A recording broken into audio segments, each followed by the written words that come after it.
points, which this is good for the consumer. I don't see how. That's what they said. Right. This is like... You get more choices that you could never attain. You could never have done this before. Just financially impossible. Right. And it doesn't look like you do have... I don't know if you have more choices. I think they're just saying, like, there's still a lot of choices. Like, they're not specifically saying these are new choices. Unless the Dunkin' Lattes are new choices. But I don't get Dunkin' Lattes. No. That's what they say is, like, the number one... Like, even worse than soda are the super, like, crazy milkshake coffee drinks. Oh, I'm sure. Because people just get it for their morning coffee like it's nothing. You're eating ice cream for breakfast. Yeah, which is like 10,000 calories as your breakfast beverage, because you're still getting breakfast, yeah, right? of course. No, I just like a little something flavor. I'll get a Dunkin' Latte. They're like, okay, we put in an ounce of coffee, 3 scoops of Baskin Robbins. They're like, no, it's just my coffee. It's like the Utah Mormons. They're like, no, I like a dirty soda to start the day. Yeah, you have diabetes. Why don't these pants fit? Yeah, I don't understand. All I drink is coffee. I've been hoodwinked. I like coffee because it's so sweet and delicious. Like, no, that's not what you're drinking. Every time I see it, like, I look at those when the doctors come, because I always look and go, like, what's the worst thing that I'm doing? Because now they'd say that, comparatively speaking, diet soda is not really that bad anymore. It used to be like diet soda was like so bad because of all the chemicals.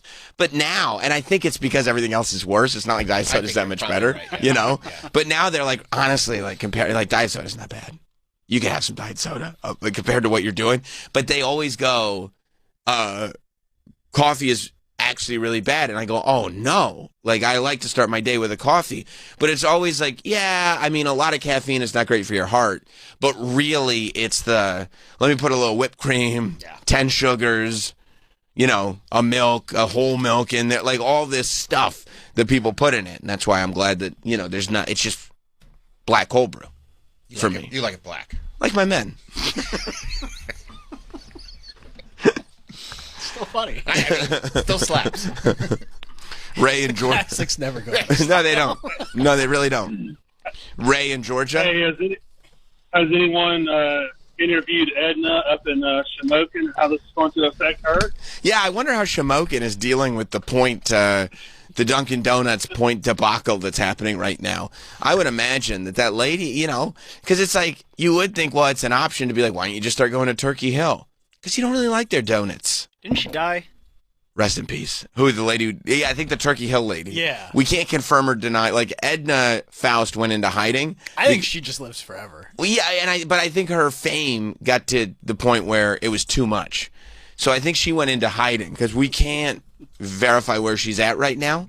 Somebody gave me her phone number a while ago. I've had a few people. You dial her up? No, because this was like with Jim, and it never came back up again. I was going to give her a call at one point in the morning, and then we just never talked about it again. I mean, call her in the afternoon. Just call her in your free time. See how she's doing? Hey, what's up? What do you think about these points? You know what I mean? It's not a bad idea. You still drinking that cold coffee? What do they call that? What would you guess? If you're going to take one guess, what would you call it? Just one. Iced coffee? Nailed that. Boom. That was great. I know what's his face is a rapper now. Oh, our dehydrated gentleman? Yeah, there's Edna. Look at her. Oh, good. Masked up. Yeah. High-rise residents participating. Oh, she's in a crafting program. Yeah. This photo was sent to me a bunch when we were trying to find her. This is from 2021. She looks exactly the same. And she's following the science, which is good. Well, in 2021, a lot of us were. Yeah. She's boosted, I bet. Oh, yeah. I hope so. Boosted status on her app. On her Dunkin' app. Yeah. I wonder if like people in Shamokin are as obsessed with the Dunkin' story as we are. Like they see her in the right. If she walks around like you are. Oh my God, it's Edna. You're the town mascot. That's her. There she is. She's like the one that said that stupid thing. Yeah, I would like if I were a local politician, just get her to, endorse me, whatever messaging. I'd have her do my speeches. I'd basically have her be my press secretary. Just have Edna go up there and be like, yeah, the governor has a message to deliver. Here's Edna Faust with that message. The Shamokin mayor wants to address the town. Here's Edna Faust with that address. It's hard to believe that her fame only stopped there with the Dunkin' thing. You would think that would only be the beginning? Yeah, like the Ibiza final boss. That's right. Well, you're wondering why Edna never collabed with Bonnie Blue? Well, or like a management company got behind her. It was like, it was timing. It was timing. They didn't like if this happened in 2025. Yeah. We'd already have the like Faust Knows It podcast. That would already be a thing, and Faust coin would already be out there. They would have ruined her life. She'd be like, I don't know. They said they want you to put your money into the coin. I don't know, the blockchain. I guess that's what they call it. Yeah, Faust coin would have been here. Faust coin would have been the shit. But back when that broke, it was like going viral was enough. Right. Yeah. That was around the same time as angry New York artist. Remember that little guy with the hunchback with the bad hair? No. Who's screaming outside of the bus? He said he went to NYU. Man, you're pulling a deep cut. No. Once you see it, Mike, do you know who I'm talking about? This does not ring a bell. Oh yeah, he was the little guy with the bad hair. Does he have a name that we can Google? Viral guy, bad Mario hair, Bosco? New York. Yeah, was it Mario Bosco? He was the original Mario Bosco. I mean, I remember like Bagel Boy or whatever his name was. No. This guy was like, and again, he just lived. I think he ended up doing the Adam Friedland show. Nice. But he was like, the angry NYU graduate. I think he said he graduated from NYU. I searched angry New York guy with bad hair Adam Friedland show, and the first thing that comes up is his episode with Brendan Sagalow. Oh, this guy. Okay, that's funny that Brendan Sagalow came up. I know. Because he does fit the description as well. He doesn't not. Yeah, you can't call them liars. Sorry, there's a dead mic in front of the monitor. This guy? Exactly. I know See? that guy. And what's the title of the video? Small Angry Man, Small right? Angry Man yells at trumpet player in New York City. I just Googled NYU grad artist yelling. Yeah, see? That's what there's a small angry man yelling. It's Troy, you'll know this guy when Mike pulls him up. Yeah, just the small angry. He's around. He's like the same viral class of Edna Faust, which is kind of when the viral stuff. It's not the first class, but it's when it started to be taken a little bit more. Like it started hitting the mainstream a little bit more. You didn't have to be on like 4chan to find out about this stuff. It went everywhere. It wasn't Chocolate Rain era. No. Yeah, no, it was a little after Chocolate. And Chocolate Rain was still like, there was an innocence about being on the internet. Right. I think that Chocolate Rain is that gateway. I think Chocolate Rain was the one that changed everything. That's the OG? No. I think Chocolate Rain is what mainstreamed this. Oh. I think after Chocolate Rain, it was totally different. That sounds probably right. I think Chocolate Rain took it from the internet to the mainstream. Mm-hmm. And then this guy was post Chocolate Rain taking it to the mainstream. That was Hot Dog, by the way, the Chocolate Rain. People don't know that. That was actually Hot Dog performing that song. Yeah, this guy was, and again, this guy would have a podcast and a meme coin for sure. Yes. And he'd be on Cameo right now making a mint. Maybe he is. Well, he's not making a mint. Yeah, stop. How dare you ruin it for everybody else? Get out. No, you go. He's mad at a guy for playing the trumpet on the sidewalk. I get that. Get out. You know, Art. Stop. You know, Art. He's a piece. 41 years. You suck. You suck. You like hitting guitars. You suck. No. You go. Get the fuck out. Get the fuck out. Oh, he's threatening to hit him with a garbage bag. Get out. He's still threatening.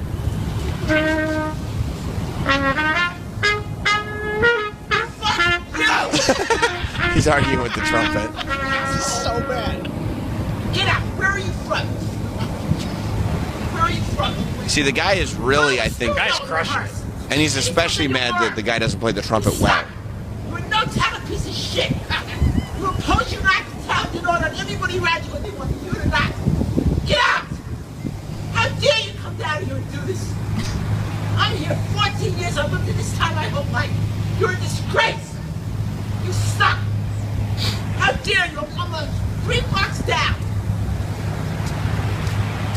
Trumpet guy's walking away. Who the hell do you think you are? Who the hell do you think you are? Hit pause. This is like one of the great reveals. 90 seconds in, right? We're already locked in because of how great he is at cursing the guy out because he's not as good at trumpet as he should be. But then as he approaches the camera, you get to see the physical frame of the man who's yelling, and you realize he's a real tiny guy with like the world's smallest torso. It appears that he has a gunt. And a bit of a gunt. Doug Levinson, you're right, he was on Adam. He was in Adam Friedland, yeah, because Adam Friedland, he's the Joe Rogan of the left. So he gets these guys. Yeah, keep it going. You any kind of artist? Anybody know who you are? Maybe everybody else wants to enjoy the peace and quiet. This is one of the most important places in all of North America. Who are you? Who are you? You miserable, presumptuous, no talent. He's got away with You're words. no artist. An artist respects the silence. It serves as the foundation of creativity. He's right. I mean, He is right. I mean, hit pause. Silence does serve the foundation of creativity. You think that I could come out with the amount of content that I come out with if I don't take moments of solace and silence? I don't think so. I need that. Yeah, I know. Because it's the foundation of creativity. That's why you go to Dunkin' on Fridays. That's 100% right. You want peace and quiet. And isn't that great that even in his rage, this guy, like, right off the tip of the tongue, like, it's waiting there. That silence is the foundation of creativity. It's top of mind for him. Like, it's something he thinks about regularly. That would take me weeks to figure out something that eloquent. He's really got no torso. Well, he doesn't have much of a torso. No, he goes legs to chin pretty quick. Unfortunately. That's got to be hard to shop for. Well, yeah, you end up tucking. And that's why it looks like he's got a bit of a gunt. Yeah, it's a shirt. I think it's shirt. Yeah. You end up tucking, I think, a lot because even the untuckets are too long. You can't even wear an untucket? You cannot because there's no torso. It goes, he goes, they call this, and it's a medical thing, it's nipples to dick. And he goes nipples to he's dick. got nips to dick. He goes nipples to dick. I'm sorry. Look, he's a beautiful baby boy. Unfortunately. Perfectly healthy. Nothing wrong with him. He'll live a full, long life. But in our community, he is what we call nipples to dick. No torso to speak of. Is there a medical term for no? No, it's nipples to dick, and the only real treatment that we have for this is he'll have to learn to tuck his shirts in because they simply won't. Every shirt will be too long. There's not a short enough shirt that exists on this planet. A crop top will hang over his ass. And the pants have to go higher. The pants will have to go higher. And it'll certainly look higher because it's like, people go, what do you wear your pants up to your nipples? And you go, yeah, nipples to dick. Yeah. What can I do? That's exactly where I got to put them. If it's going to be over the dick, they're going to be touching the nipples. All right, go back to this. Expressing yourself or other people, or what it is to express yourself. In music or any other form of creativity. And I'm an NYU film school graduate. See? Sucker. Sucker? And the School of Visual Arts. And the Academy of Art University in San Francisco. You suck. You're no talent. If you really had talent, go practice. Right. And then get yourself a gig. Instead of ruining the end of the day for everybody down here. You disgrace. You're everything that's gone wrong in this world. That's right. You're a self-consumed, no talent, mediocre piece of shit. That's right. And I've earned my right to say it. Okay? I had 200,000 people. Hit pause for a second. When he bends down to slam that down, you really do see how, like, the legs go right up to the shoulder blades. Like, when he bends over, it's like quad to shoulder blade in a hurry. I also love that he's like, this is what's wrong with everything. This is what's wrong. If there's one thing to correct about the city, it's the trumpet players singing playing "Oh Susanna" on their trumpets. Look at him go quad to shoulder blade. Self-consumed, no talent, mediocre piece of shit. And I've earned my right to say it. Okay? I had You see that? people with Bill Graham. Hammy hits the back of his neck. 1975, I walked Bob Dylan up on stage. Who the fuck are you? Right. I knew the Grateful Dead from 1966. Whoa. Who the fuck are you? That's pretty great. You nothing. You nothing. Yeah. You are nothing. Such He's furious. At a You will trumpet never be player. anything. Never. Imagine if Don Lemon found this How guy. dare you? I really got him. How dare you? You miserable, mediocre nothing. He's got to Shame check his on you. texts. You crack, stupid little smile. You little pimp. He called him a Don't learn to pimp. play. That's a good one. Go learn to play.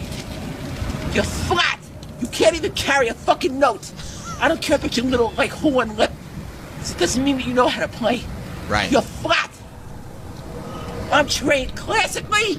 I'm trained contemporaneously. All right, you enough. suck. Go away. No! All right. You've worn out. Like, I'm not amused anymore. Just go away now. You should have handed him the trumpet. Like, you go yeah, ahead, we buddy. can try, yeah. See what we got. That's how I was trained for broadcast, too. Contemporaneously. It's true. That guy's great. Isn't he great? And he would have had a podcast. And isn't that great that I was like, yeah, he graduated from NYU. You guys don't remember this guy? I don't remember this video. Oh, yeah. This is a classic. I revisit. You go back and watch? Sure, I'll revisit often. Because this is the heart and soul of New York City, and he's protecting our streets. He's like a modern-day Batman. That's just keeping the streets of Gotham safe for the people. And when I say safe, I mean that we don't have to deal with any people masquerading as artists. He's not the hero we need, but the hero we deserve. That's right. I get the anger, I'll be honest with you. That You do. much? Well, when you're on the subway and it's like, it's showtime, you're like, You don't like Showtime? And also, I like old Showtime. not when I'm going to get kicked in the face showtime. you might get kicked in the face. And also, they'll start firing off bottle rockets. You never know. It's the Wild West down there. I don't see Showtime anymore. I haven't seen it in a while, but when it happens, you're like, oh, you got to be kidding me. This sucks. And they come You out, suck, sir. You suck. I have my head in my phone, and they put the basket in front of you like, hey, there's a show here. You might not have seen this. You were looking at your phone, but here's the basket in case you missed it. Don't look up. I don't. They make like it stink. They're like, Hello. I like Showtime. Yeah, no. I mean, It's character. but every day, if you're a tourist, it's Not fun every to day. see. Not every day, but every once in a while. Plus, I think this gentleman is a little disgruntled over the fact that he might have peaked in 1967. yeah, You know, it's like he said he brought up Bob Dylan, and you probably think that's just the beginning. that was it. Coming to terms with the fact that that was actually the end sucks. It's a tough pill to swallow, especially when you got no torso. Like Showtime, okay, to go back to your point, I understand that because they're coming into your Space. Mm-hmm. He's just walking by this trumpet player. This trumpet player is just playing outside. Well, he thinks New York City is his space. That's an insane amount of anger. He's earned it. He was trained. Well, he's classically trained, so if you're, And contemporaneously. and if you're flat, it's fucking annoying. It's like, oh, come on, bro. Yeah, what are you even doing? 5 minutes of yelling annoying? Well, I feel like there's other issues. He's got a lot to say, clearly. I feel like he was talking to himself for most of that. He was venting his own anger. Yeah. towards himself. Yeah, that was not individually based. That trumpet player did not deserve all that. That single trumpet player didn't deserve all of it. Especially because the trumpet player never said one word. He did say at the very end, he was like, okay, enough. I'm over it. Buddy. All right, we get it. Can you go away now? That sucks. When you have this whole monologue about the state of the city, and the guy that you're yelling at goes like, are you finished? Like, go away. Made no impact whatsoever. That's a bummer. I'm so glad somebody got this on video, though. Me too. Because this stuff happens all the time, and it's just out for the air. And, and this was 11 years ago, it says. This was 2014. This was when not everything was getting captured. Now everything's getting captured now. Not everybody had, Right? a good camera on their phone just yet. But we got it, and I was happy about it. Imagine the viral videos we didn't get. There's so much stuff people saw. We just go, nah, I don't believe you. You're lying. You move on. No, because nobody wants to hear about the story without the evidence. You want to experience it. Video or it didn't happen. That's right. 100%. I live by that rule. I die by that Same. rule. Yeah. You see, New York is trying to take care. But, maybe we're going to get less viral videos because the children of New York, statewide, are being trained to get off those phones, get away from those screens, and as the kids say, touch grass. And our own Governor Hochul is getting in front of this. She wants to ban phones in schools, which I don't know. I feel like you could kind of leave that to the teachers, just the teacher in the classroom saying, "Hey, get off your phone." I guess. That's a tough one because kids aren't going to want to listen to that. No, they're not going to want to, but that's the whole point of having a teacher. Yeah, but then they shoot the teacher. Well, I don't know that there's any evidence that has happened because, like, I don't know that at any point the teacher has said, hey, get off your phone, and then they get shot for it. You know, I don't know that you're... Can't say it can't happen. I can't say it can't happen.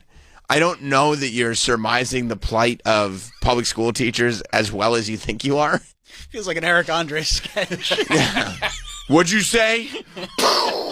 Yeah, I think I would. You might have been watching Dangerous Minds too much. Okay. Because sometimes, if that's the case, the teacher can come in with a bunch of Twixes and paydays, a bunch of candy bars, and they can bribe the students into behaving themselves. Now, I feel like, listen. When I was in high school, we all figured out how to get the game Snake on our scientific calculators. Oh, right. And it was up to the math teacher to figure out, like, hey, that guy's not doing calculations. He's playing Snake. Or writing boobs. Yeah, or he's writing boobs and turning it up. If I see one more student turn their calculator upside down and show their classmate, you're all in a lot of trouble. That was always the fun, though, was to try to sneak something. You'd sneak it. Yeah, and sometimes you would. And sometimes, sneaking tots in your cargo shorts pocket. Sure. Sneak a hot dog up your sleeve. And that's right. That's right. And then you're chewing like it's the most obvious thing in the world. But the slow chew with the mouth, with the lips just like completely pressed together. And you're trying to almost like suck on a tater tot as if it's like a Altoid. So you don't have to full on chew it. So the teacher will never know what's going on. But you're so concentrative on chewing without anybody noticing that you're chewing that it's the most obvious thing that anyone's ever done. The sneaking was the best part. But the governor didn't have to come in and say, hey, no more Snake on your scientific calculators, or hey, no eating in class means no eating in class. It's up to the teacher to be like, hey, there's no eating in class. You have to not do that. And then if you break the rule, you get punished. And, maybe the teacher has to wear bulletproof vest or something. Full-on tactical gear. I mean, kids will walk up and punch the teachers these days. Well, I mean, I don't know. Again, there's endless videos of that. Well, there's videos now. Yeah. So you can't say that doesn't happen. It has happened. I think, depending on the district, that's probably, you know what I mean? Point, yep. I haven't seen it happen in my kids' schools yet. But we'll see. They're young. There you are, yeah. So...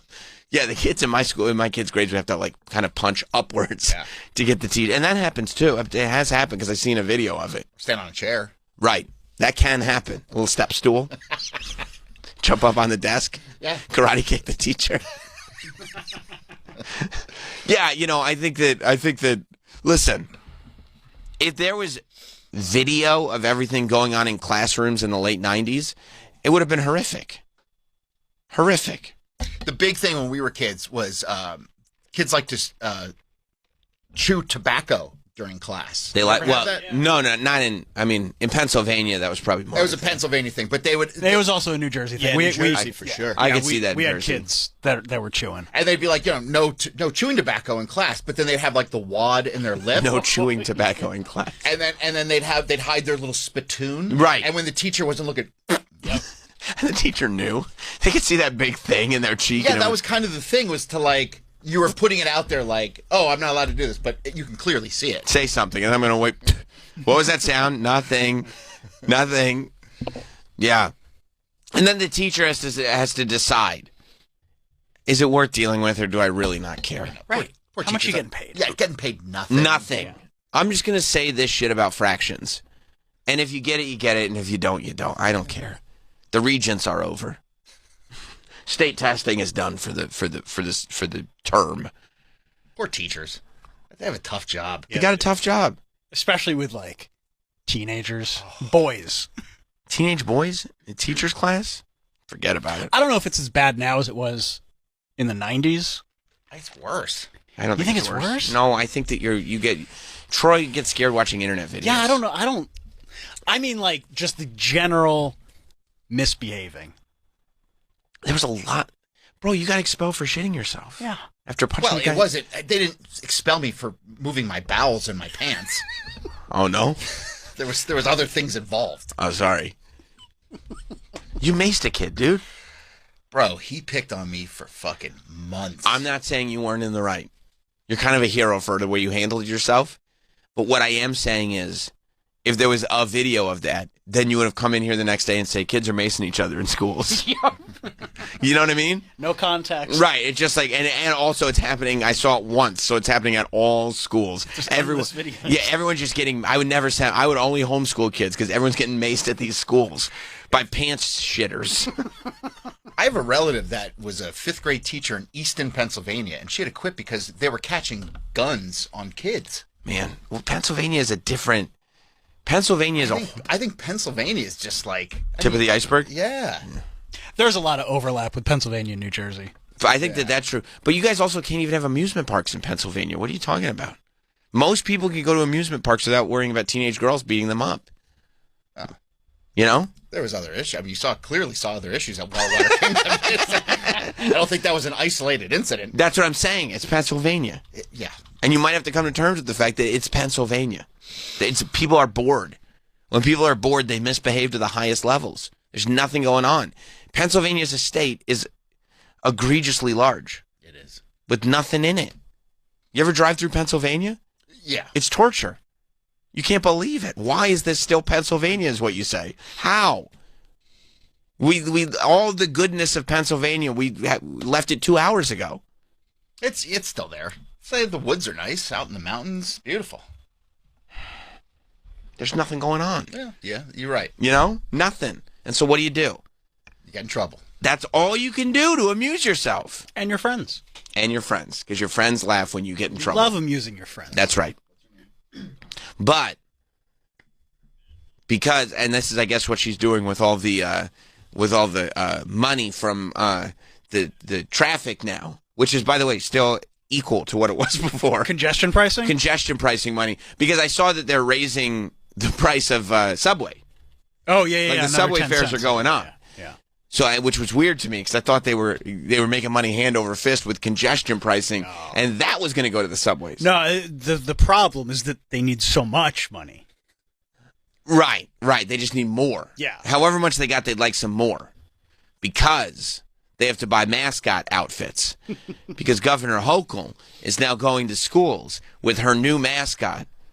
It's called Frankie Focus. And Frankie Focus, because there's nothing cooler than focusing on the task at hand. If you really want to get a kid's attention, you got to tell them, you need to focus. Have you ever had a teacher, when you were in school, when the teacher would say, focus, were you ever like, oh, I didn't even know what that meant. Like, I don't know what you're talking about. You mean pay attention in this class? Because that's not happening. I didn't know we were supposed to focus. I'm sorry. I mean, I got to the point where I would just I would sit there, I would not look at the clock. I would try to count to 60. And I would pray that it took me longer than a minute to count to 60. And then I'd look at the clock and realize it's only been 45 seconds. And I go, fuck! I turned into that little guy with the saxophone, man. I couldn't believe that the hands on the clock had gone slower than the seconds that I was counting. And then I'd try again. And I'd do that for as many minutes as the class was. I get that. Whatever you could possibly do. That's what you don't, like, there's no distractions. Like, when you are a kid, especially in high school, you get to a point where you think about whatever you can possibly do. Like, you are putting work in to not pay attention to what is going on in this classroom. Whatever that teacher is saying, I have to fight to ignore it. I used to read the newspaper in class because there was something out. Let's see sports. Anything you could possibly do. I'd sleep. Oh, I would go to the nurse's office all the time and take a nap. Oh, I would just take my jacket. I picked my jacket. You would? Oh, yeah. I would, like, it got to a point, there would be kids in my class that were doing stuff like that. Like, they would just go to class and go to sleep. Yeah. And, be very obvious about it. And at one point, it got to the point where it was so ridiculous that I raised my hand. And and he was like, yeah, Sam. And I told my math teacher, I said, and I'll say Troy for the sake of this conversation. I would raise my hand and go, yeah, Sam. I go, shh, Troy is sleeping. That's a bit of a narc thing to do. No, everybody knew it. Like, it wasn't actually ratting him out. Okay. It was more like to make the rest of the class laugh. That's funny. Because we all would laugh that he was sleeping. Hey, dude. So it got to the point where... Quiet. Yeah, that's funny. Yeah. I mean, because you got to do anything. besides whatever this dude is putting on the overhead projector. Anything.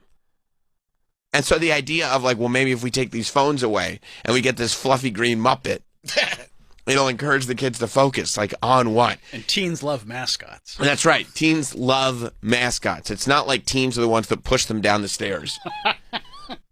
I would argue that maybe besides Gritty, there's never been an effective mascot in the history of mascots. Philly Fanatic. Oh, Fanatic for sure. You know what? He's goated. Yeah. Philly Fanatic, Gritty, and Mr. Met. Yeah, well, Mr. Met got married, so he's not as fun anymore. That's true. He kind of lost his whole vibe. But by the Wife's way, got a fucking donkey on her, though.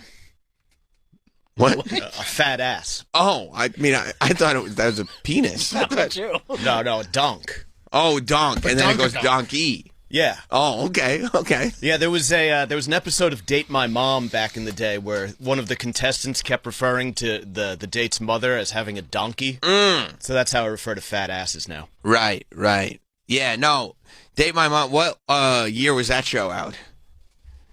Maybe early 2000s. Yeah, 0102. Golden era MTV. It was great. Don't get me wrong. Date My Mom. Was that the same era of like Next? Room Raiders. The yeah. bus dating show. Oh, Room Raiders.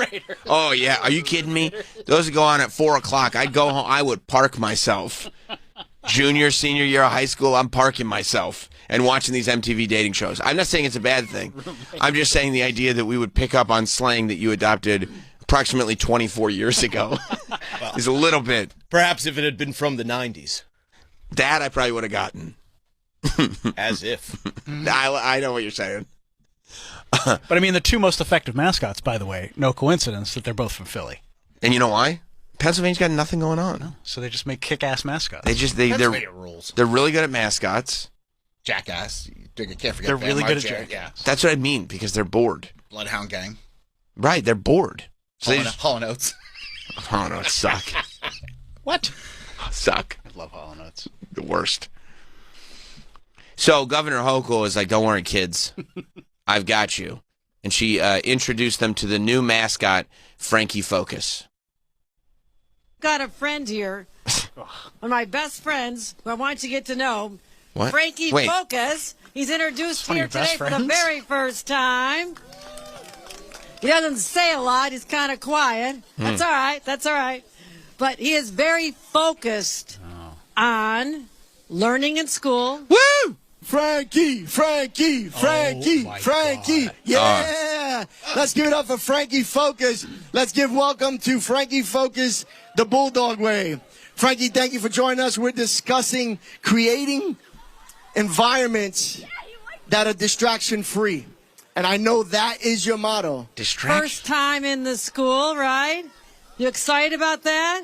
Well, one thing that's going to be a little different for you, too, is that this is the first time that you will not have cell phones in your possession during the school day. Yay! Just because we want to make sure that you can keep learning. And in a distraction-free environment, we're doing it all over the state. And you're among the very first. There I mean, are people hit pause. in other Can you? Look, I am actually pro not using cell phones in class. Not using, Yeah. I mean, in case of an emergency. but locking up. No, I don't need them in yonder bags. Like that, but because listen, like one of the things. She's positioning it like you guys are mavericks of this new program, and isn't it cool? Yeah, here's the cool thing. You have no control over yourselves. Like, she sucks. Like more important than like teaching long division. If you're not, first of all, you're already not teaching anybody financial literacy in schools, which drives me crazy. I mean, it's the most important thing. Of course. But now you're going a step further and not only not teaching, but avoiding teaching, learning personal responsibility. Like, you have to learn to control yourself and make good choices. I mean, can you imagine if because that's what maybe a good parent might say that, hey, make good choices out there today. And the kids are now going to say, well, I don't have the option. I have to make good choices. It's being locked in a yonder bag. Like what you're teaching kids is you have no control over your devices. And there is nothing Nothing that you can do about it. So this Muppet is going to put him in a yonder bag. That's her best friend. Careful how you talk about him. Sorry. And you guys like furry Muppets, right? Oh, yeah. What? Well, this is my best friend. Yeah, why would you have a mascot? How can we position these yonder bags so it's a good thing? Furry mascot? Yeah. Great idea. How about spending some of the budget? Yeah. I mean, like, you can't just, like... $300 per event. Is that what? Yeah. That's what he makes? Uh-huh. Dropping 3 bills on him every place he goes? Minus the agency's 10% cut. Plus travel reimbursement. Of course. He probably got that deal with Tony Burton. He knows what he's doing. The casting call read that Frankie Focus embodies the energy of a 14 to 16-year-old boy. What? I mean, I don't know what he's doing inside that suit, then. Jerking off like a jackrabbit. I mean, can you imagine being a 16-year-old boy and being like, what I'm looking for is Frankie Focus? I mean, but that's all he's doing. Can't stop jerking off in there. Between the ages of 14 to 16, Troy. The casting call said 14 to 16. You said that's what you wanted. How much time in the 2 years between the ages of 14 and 16, Troy, how much time did you spend not looking for pornography? It wasn't even... You couldn't get pornography. I would take like a swimsuit... But that's what I mean. Like, okay. How much time was spent Penis in hand? Either not looking for pornography or not trying to turn something that wasn't pornography into pornography in your brain? I'm going to guess 0 minutes. My whole adolescence was dedicated to my penis. Right. That's why we hang it up in the rafters now. But it was self-inflicted. I know. Well, that's what Frankie Focus is doing. A 14 to 16-year-old boy? Frankie Focus's hormones must be going crazy. Crazy. Oh, my God, I can't believe it. Where's Frankie making fun of the special kids and just jerking off? And it's like, at what point in history was boys that are 14 to 16, were they good at focusing on anything? They can't. He's fun, silly, a little chaotic, but his heart's always in the right place, and he hates seeing someone on their phone. What? That's the casting call. What's your name? She probably thought this was a perfect 10. You know what I give it? It's in between 2. 6, 7. 6, 7. Oh, I mean, what is even the thought? How could there not be anybody in our state government going, this is a terrible, terrible idea? Because it was her idea, nobody had the balls to say no. Just say no. She sucks. Frankie Focus. Your best friend. How are you going to make not having a phone cool? You can't. You can't. She's giving this speech like, isn't this awesome? It's not awesome. Guess what? You guys don't have those stupid phones to worry about anymore. People love phones. They love them. I mean, now that they're orange, they love them even more. I saw. Orange one looks nice. You gotta have an orange phone. In a yonder bag if you're a kid. I mean, why can't you just make an effort? I'm not saying you're gonna have 100% success, but make an effort to try to show children why they shouldn't be on their phones all the time. If you're just taking them away and locking them up, you're going to just turn it into a reward. You're going to make it more of a prized possession. There's no way you can do that. They're not going to listen. It's too much fun to be on your phone. They know that. They want to talk to their friends, be on social media. How would you ever convince them that that's not a fun thing to do? Well, you don't have to convince them. You just have to say in class you can't do it. They're going to be like, fuck you. I'm in charge. I don't want to listen to you. Okay, well, then you're suspended from school. Then I'll sit home on my phone. Then that's your parents' problem. My parents don't give a shit. That's they're divorced. My dad's gone, and my mom is a hooker. What are you Pennsylvania specific? Yeah, I mean, I don't know what you're talking about. I'm telling you what I'm talking about. That's my family life. I'm sorry to hear about your mom, and I think like if you need to be on your, like honestly, if you need the escape of your phone, maybe you should. Maybe you should have it. I didn't realize home life was so bad. It's going to make the other kids jealous then if you let me on my phone and they can't be. Well, we're actually probably going to put you into more of like a Votech situation. Okay. Yeah, we're probably gonna. We've realized upon that the phone is not the problem, but what you would really do well with. Welding? A trade. Yeah. We're going to teach you a trade. We're going to teach you auto body. Yeah. We're going to get the other kids and try to get them off their phones for 40 minutes. You're a lost cause. We're going to teach you a trade. And also, if you need somebody to talk to about what your mom's doing, his mother's a sex worker. She's on OnlyFans. I don't know. She said it's completely natural. And by the way, the fact that your mom's on OnlyFans, that's the reason for you to get off your phone, because when your classmates find out, oh boy, those pictures are going to be everywhere.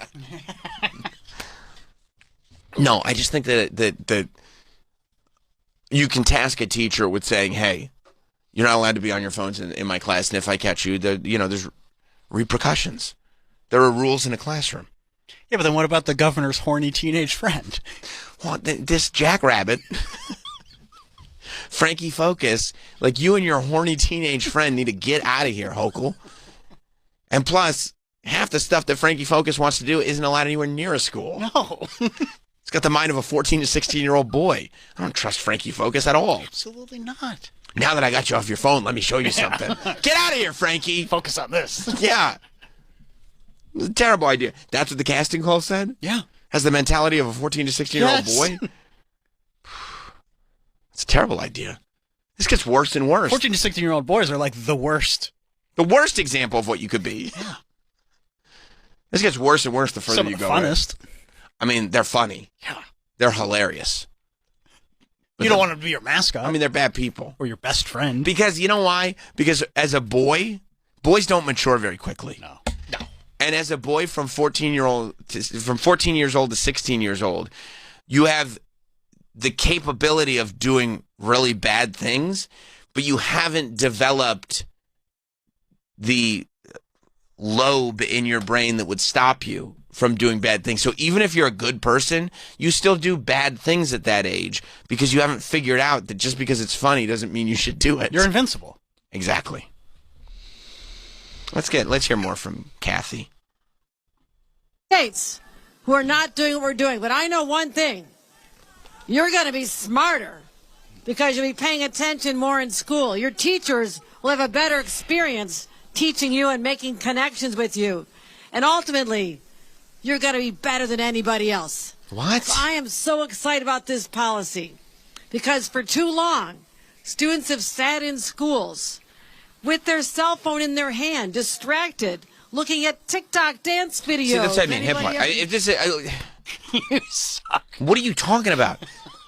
If in the middle of class you are looking at TikTok dance videos, your teacher's given up. And there are some teachers, I'm sure, that give up. Yeah. And there's teachers that are doing TikTok dance videos. Yeah, but they're not doing them, in lieu of teaching. No, but you go on TikTok and you're like, oh, there's my teacher dancing and showing off her rear end. Is that... Troy. I'm sorry, I've been turning off my mic. Yeah, you have a totally absurdly skewed view on life. All right. Sorry.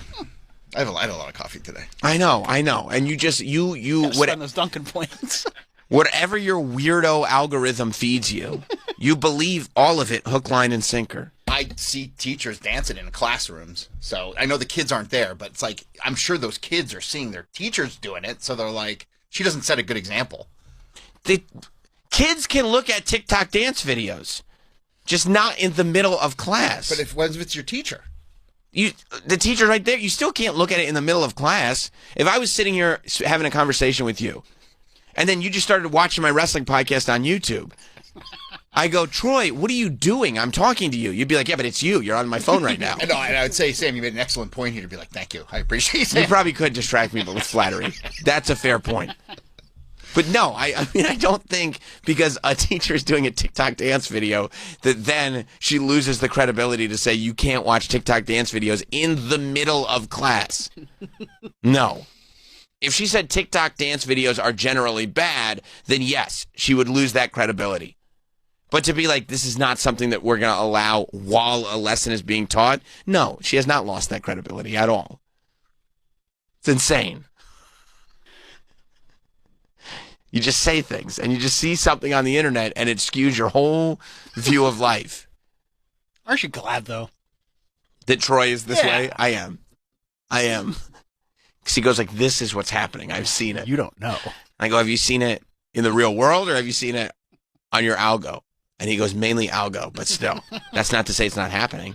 I'm like, okay, it has happened. Okay. See? Okay. Here we go, Mike. Good job. Okay, are you specifically, Troy, let's clarify. Are you specifically talking about hot teachers?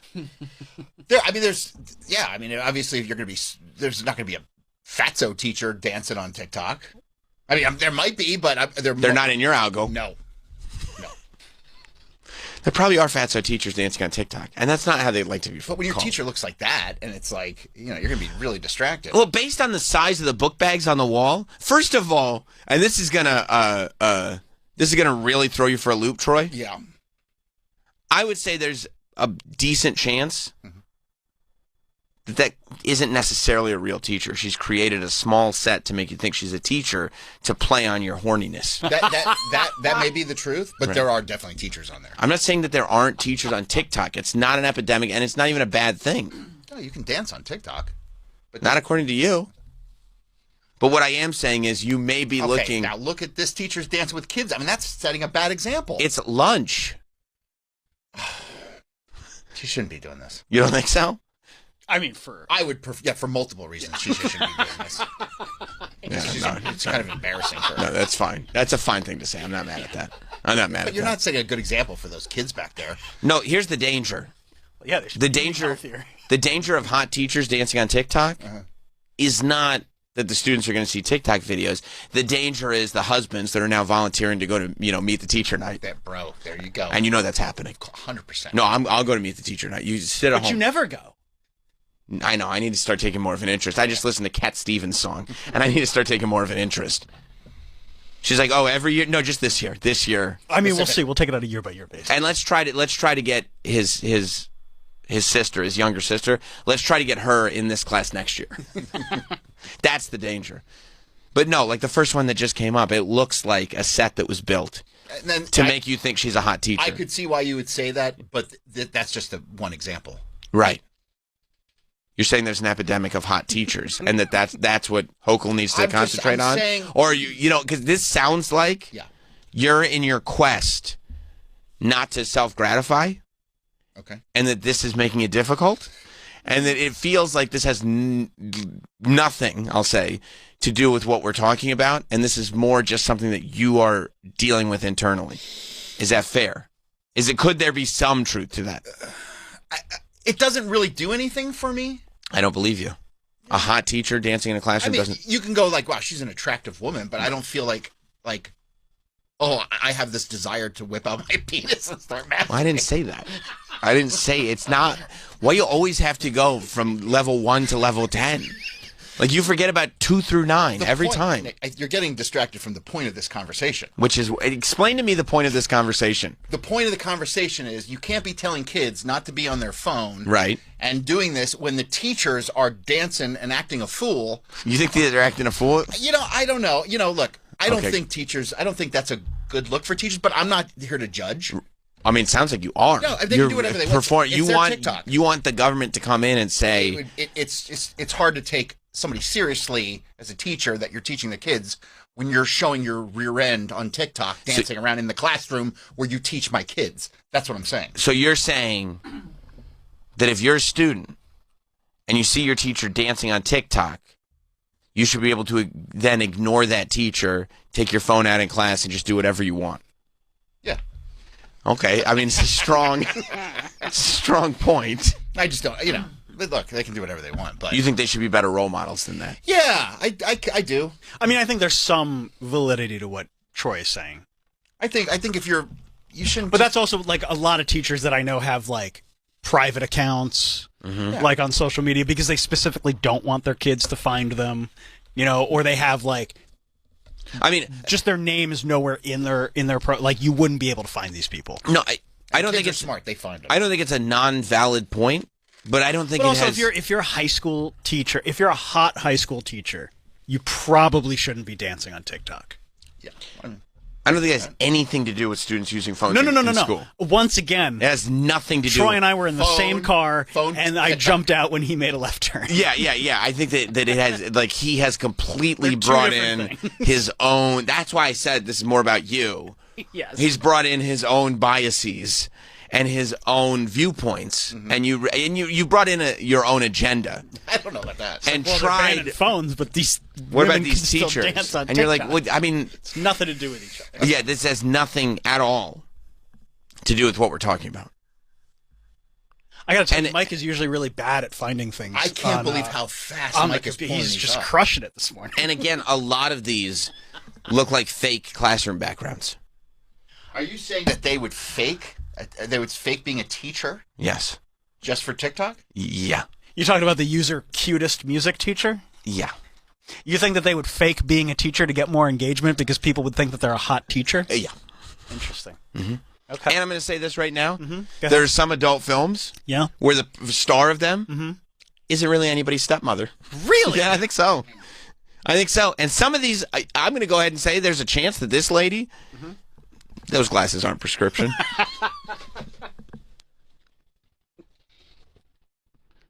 Yeah, I mean, I think maybe out of the 3 videos that we've watched, I know which one's believe- real. I know which one is an actual teacher. Right. Yeah, when you have a classroom where it appears that most of the classroom is it's just enough decoration to fit into a vertical video. Well, if we're being honest with each other, we should look at the rest of the videos to see if there's if that's the only background. Right, because the one thing she couldn't do is switch a background. No, used all my budget. Yep. Gonna have to go with the same background. Vinny in New York. What's up, Vinny? Hey, so I used to work IT at a middle school, and this kid had his parents took away all his technology at home, and we got an alert on our web filter that he was looking at porn on his school issued iPad, and it was like an AI web filter, and so we got screenshots of what he was looking at. Oh, I mean, listen. Yeah. This is why, but you can't just remove devices. Kids will find a way. We still have them. Right, that's what I'm saying. This is not going to, Hochul has all these, this is going to be so successful. It's not going to work. They're going to do it anyway. No, of course Before not. the first day of school, my daughter already had figured out 4 different ways to open up that Yonder bag. Had she really? They all know. All these kids know. They're like, oh, I'm just going to do this. I'm going to do that. I'm going to do this. None of them have their real phones in the Yonder bags. They don't. No. It's not like funny. It's not like they're all getting a pat down They're before they kids. go in. No, you know what they're doing? I mean, it varies by school to school. I know some schools don't even have Yonder bags. They have boxes, and they literally take your phone because they didn't get Yonder bags. So then, do they have to line up at the end of the day? Yes. Do they get out of school earlier? No. So they're just sitting there for 25 minutes after school? I know at the end of the day at my daughter's school, you have to, at each exit, there's an unlock device, like a magnet or whatever, and you just, you unlock your pouch that way. But many people don't need those. I mean, what happened to, there have been conversations over the fact that it's bad to make kids feel like they're prisoners in school and that they're not trusted. Right? And so the idea of having to go, that's why metal detectors were a little bit controversial, right? Because they said well, yes, we want to make sure there's no weapons. We don't want these kids to feel like they're going into a prison, and we don't want these kids to feel like we don't trust them without any sort of reason. That's totally normal now. Right. The idea of well, let's put the kids in a police state. Yeah. That way they'll sit at their desks quietly. No, I don't support Yonder bags in schools whatsoever. Well, get ready. And what happens if there is an emergency? You can get your phone unlocked. By whom? I don't know. That's the argument people are saying. That if there's an It's emergency? what happens if there's a school shooter or something? Right. They need access to their phones. Well, Right. good news. The governor said that it's better if kids don't have their phones during a school shooting incident, because then the shooter might be able to know where your location is. They think this shooter is a hacker. I'm telling you exactly what she said. What? They think the shooters are generally hackers that look up. I mean, the location is the classroom. It's insane. And if somebody's shooting with a gun, do you think they're on their their Find my device. iPhone, Yeah, like oh, over here to the right. the whole point. We know where the location is. It's the classroom. It's the only place you're allowed to go. Oh my goodness. It's actually a good thing if they're all in yonder bags, because then we can create a narrative after it happens, and there's no evidence to the contrary. Exactly. Here, you want to hear what she said? Yes. Phone ban. New York has kind of led the way on that. I want to start with this. A 2024 report by the National Parents Union shows 78% of parents say they want their kids to have access to cell phones during the... How many? 7 or 8%. 7 or 8. I think that's what she said. I thought she said 78. Oh, you know what? I think Troy's right. 78%. Yeah, I'm 100% like, I want my kids. First of all, I trust my kids to not do dumb shit in class. Yes. Like a little bit of dumb shit is right. You should be able to do a little bit. You can do a little bit of dumb shit. But I trust my kids not to be, because I'm a good parent. Like, I actually pay attention to my children. This isn't like when Billy Madison had a substitute teacher and everybody was just running around. That's right. That's what they think is going on in school. I know. Like, I want my kid to be able to text me and go, it's fucked up what's happening here right now. Yeah. You know what I mean? Or I see something's happening at the school. Are you okay? Yes, Dad, I'm fine. I'm fine. I'm cool. We're good. Yeah. Or who knows? Like, what if a substitute teacher comes in and is some kind of weirdo alcoholic and has a bad day? I just want to get a little quick text going, it's fucked up what's happening right now. Yeah. And then guess what? You'll catch me in that building going, hey, I want to know. I take an interest in my I don't blindly trust you, public school. I want to live. If we've got the technology. He can tell you when he gets home. No, if it's fucked up, I want to know now. Yeah. You want to be on it. Yeah, now that I'm home, I got to tell you, it's kind of fucked up today. I kind of wish you were there. Why'd you text me? I took my phone. It's always in a yonder bag. I wanted What? to. What is it, a Dave Chappelle show? Where he's going to be making trans jokes that he doesn't want in the post? You got to put your iWatches in the yonders too? If you have a smartwatch, they do want you to put that away. Yeah. So your daughter is like... So she's got what she's going through right now. Well, but she has like a Garmin, like a sports watch, which does get texts, but they don't know that. That's the other thing. They're all idiots. Yeah. Like, and you're pro that. Pro. Whatever you can do to get around this idiot system. Yeah, absolutely. Yeah. That's the way it should be. So she told me that they walked in the first day they got their yonder bags, the second day, and every day since then. They walk in, there's a person that's just feeling the pouch, because you're supposed to put it in and lock it before you go into school. So there's somebody that's just feeling the pouch. So you get like the same way you get like now you get like a tablet or a laptop, and you carry that all year. You get one pouch for the whole year. You get a pouch. Wait. She brings it home. So if you have a fake phone and you just lock it up, can you skip the line and go like, don't worry, the phone? Well, no, you don't skip the line. They just feel around and they're like, oh, that's a solid rectangle. Go ahead. But can you skip the line to going home? Because you don't need to unlock the bag, because this is an old phone anyway. I know some people that live in my house that have not unlocked their bag since they got it. Oh, shout out.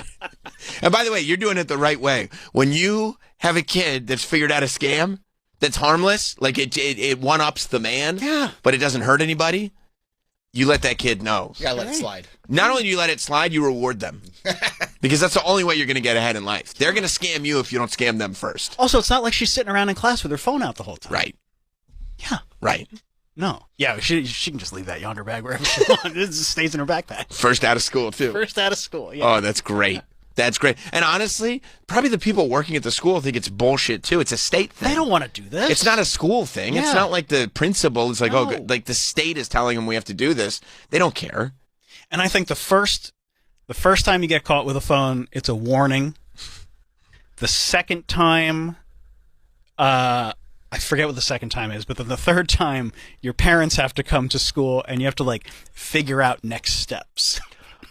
That's the way. Because to get out of it. one of the rules in this is that you cannot be suspended. Come on. So it's like, what are you gonna warn me? Can you imagine that? Hey, Mom and Dad, we got to figure out the next steps.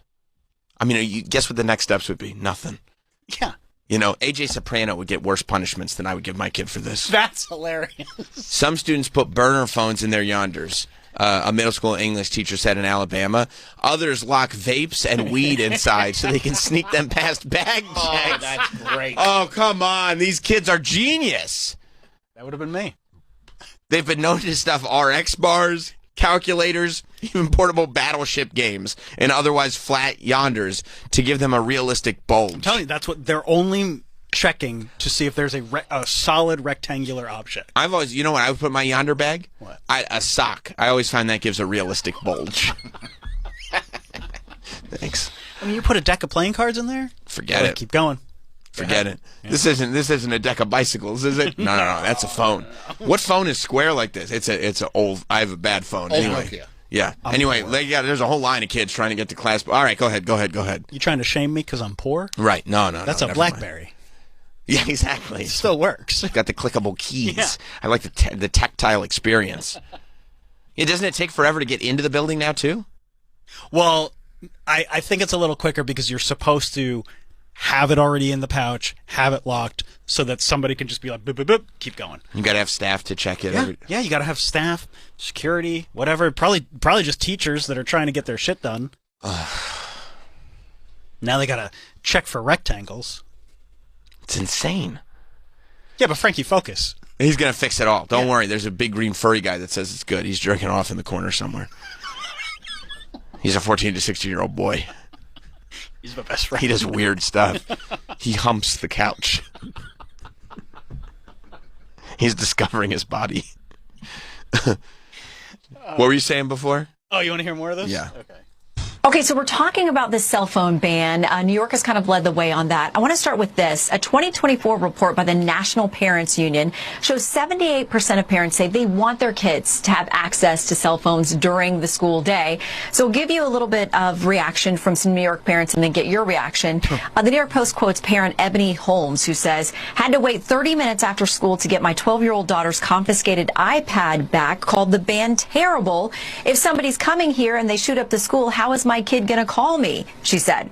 Another parent, Maria Martinez, said she'd bought smartwatches for her 11-year-old and 8-year-old kids so they could keep in touch with her during the school day. Quote, kids need to be in contact with their parents, so I think it's a bad idea. So what's your message to those parents? Well, the message is change is hard. I understand that, but you have to wonder why for the last decade we've even allowed children to have this distraction device in their hands. They're not learning. They're not engaging with other students. You walk into a hallway with a school that allows cell phones. The halls are silent. Kids aren't speaking to each other. Can you They're pause not for a second? That was the goal when I was going to school. Yeah. Quiet down in the halls. Yeah. How many times did you hear that? It was literally the goal. Kids aren't being... No running. Yeah. Nobody's getting shoved into lockers. No one's getting toilet paper thrown at them. There's no spitballs. It's just kids quietly walking to class. Nobody's we running have down to the do hall with something. their balls out. Yeah. There's no streaking of any kind. I forgot about spitballs. Spitballs were the coolest. Funnest. They were gross, too. Apparently Governor Hochul misses that. Yeah, what happened? Yeah. Back in my day... All these kids are just keeping to themselves. This is idiotic. Friendships. They're not creating human connections that you're supposed to do when you're a child. Who's your friend? And I'm a parent. I'm the first mom governor of New York. I understand the fears, what happens when your children, your most precious person in the world to you, goes off to school. But what I learned, because I had the same fears, what I learned from law enforcement 2 years ago, the last thing your child should have in their possession if there's a shooter on campus or in the building is a cell phone. That could telegraph where your child is. They need to be 100% focused on the adult in the room, that teacher who's been gone through countless hours of training. And so law enforcement persuaded me, district attorneys, sheriffs, police chiefs, that it is safer to not have a cell phone distracting a child if there's a crisis on campus. But why do you think that these kids, like, you think they're zombies? Like, there's a school shooter? Oh, let me check out TikTok. And they're going like, everybody get into the closet. Everybody lock the door. What do you say? They give you, like, a Gen Z mouth that's agape. Like, you've got to be kidding me. This is crazy. Yeah, but the shooter might find out where you are because you got your phone. I mean, this is, and it's just generations repeating themselves over and over and over again. It's boomers that don't understand the new technology, the way kids use it. They don't understand any of it. Like, just have your teachers tell your kids, don't look at your phone. If I catch you using your phone, you gotta, I don't know, you're in trouble. Frankie Focus will spank you. Exactly. When he's done spanking the monkey.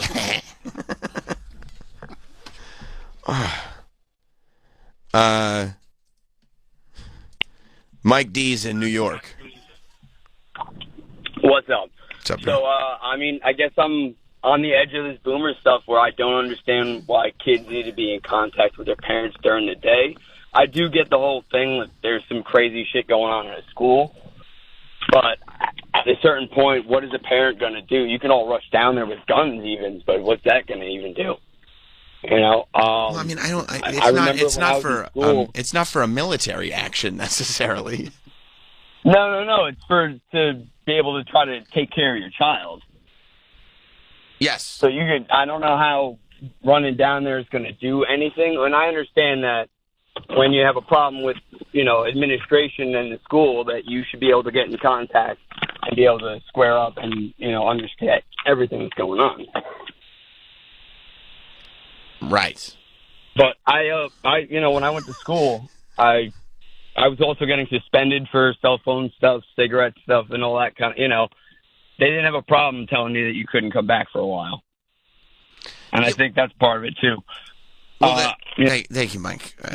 You gotta flush these ideas out. But I think, because the stuff you probably got suspended for was legitimate,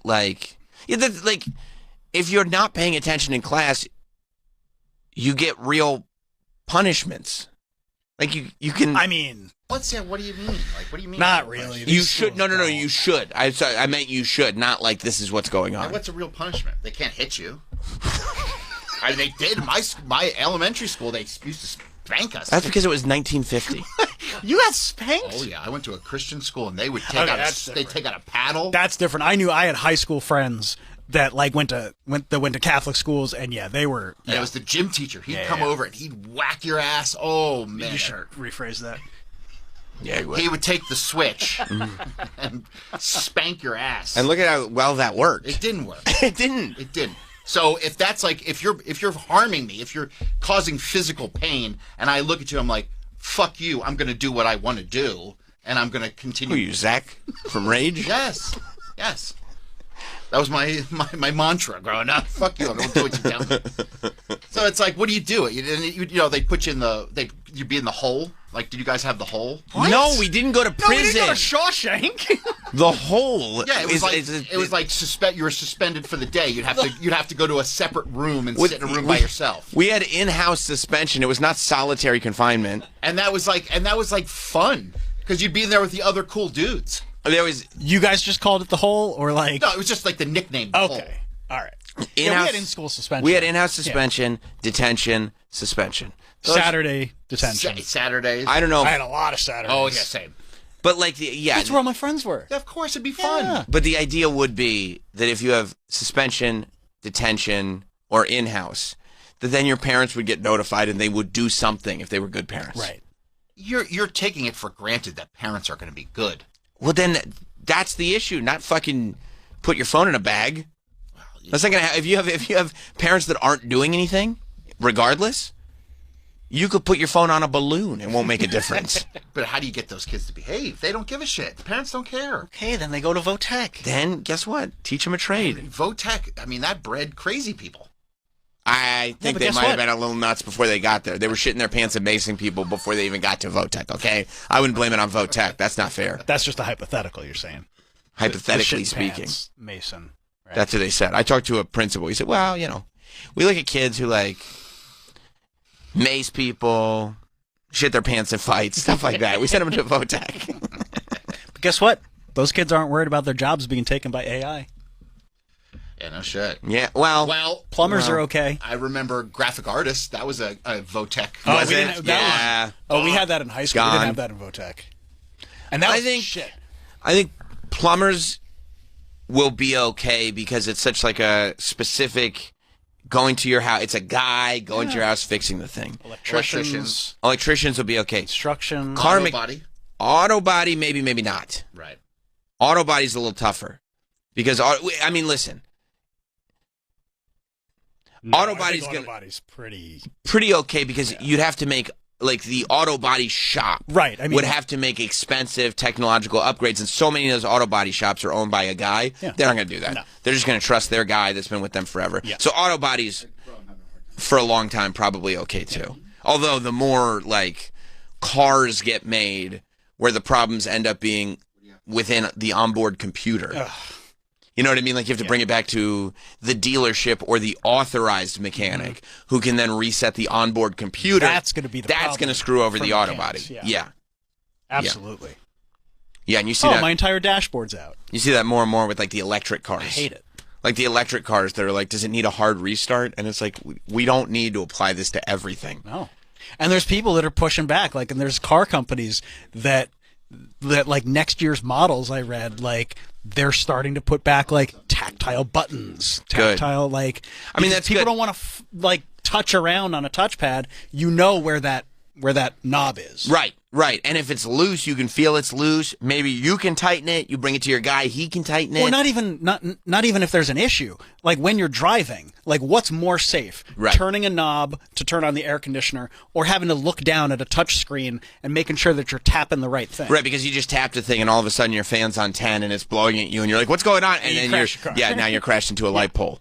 100%. I'm 100% with that. Yeah. Although I think it will end up being like dumb phones, where it's like you have the option. You can use a dumb phone. Like I don't think it. I think most people will still get the technologically advanced cars just because it's the new thing. But it's at least nice that those will be available. I would prefer it. I would too. But you know, we're boomers. I guess. So, let's go to Chris, the teacher. What's up, Chris? Hey, fellas, I can't believe how separate we are in these takes right now. Shouldn't school be going on right now? Yeah, by the way, Troy, you feel a certain way about girls dancing on TikTok. How do you feel about teachers that at 9:20 are calling into the radio show? Gambling tens of thousands of dollars. How does that make you feel?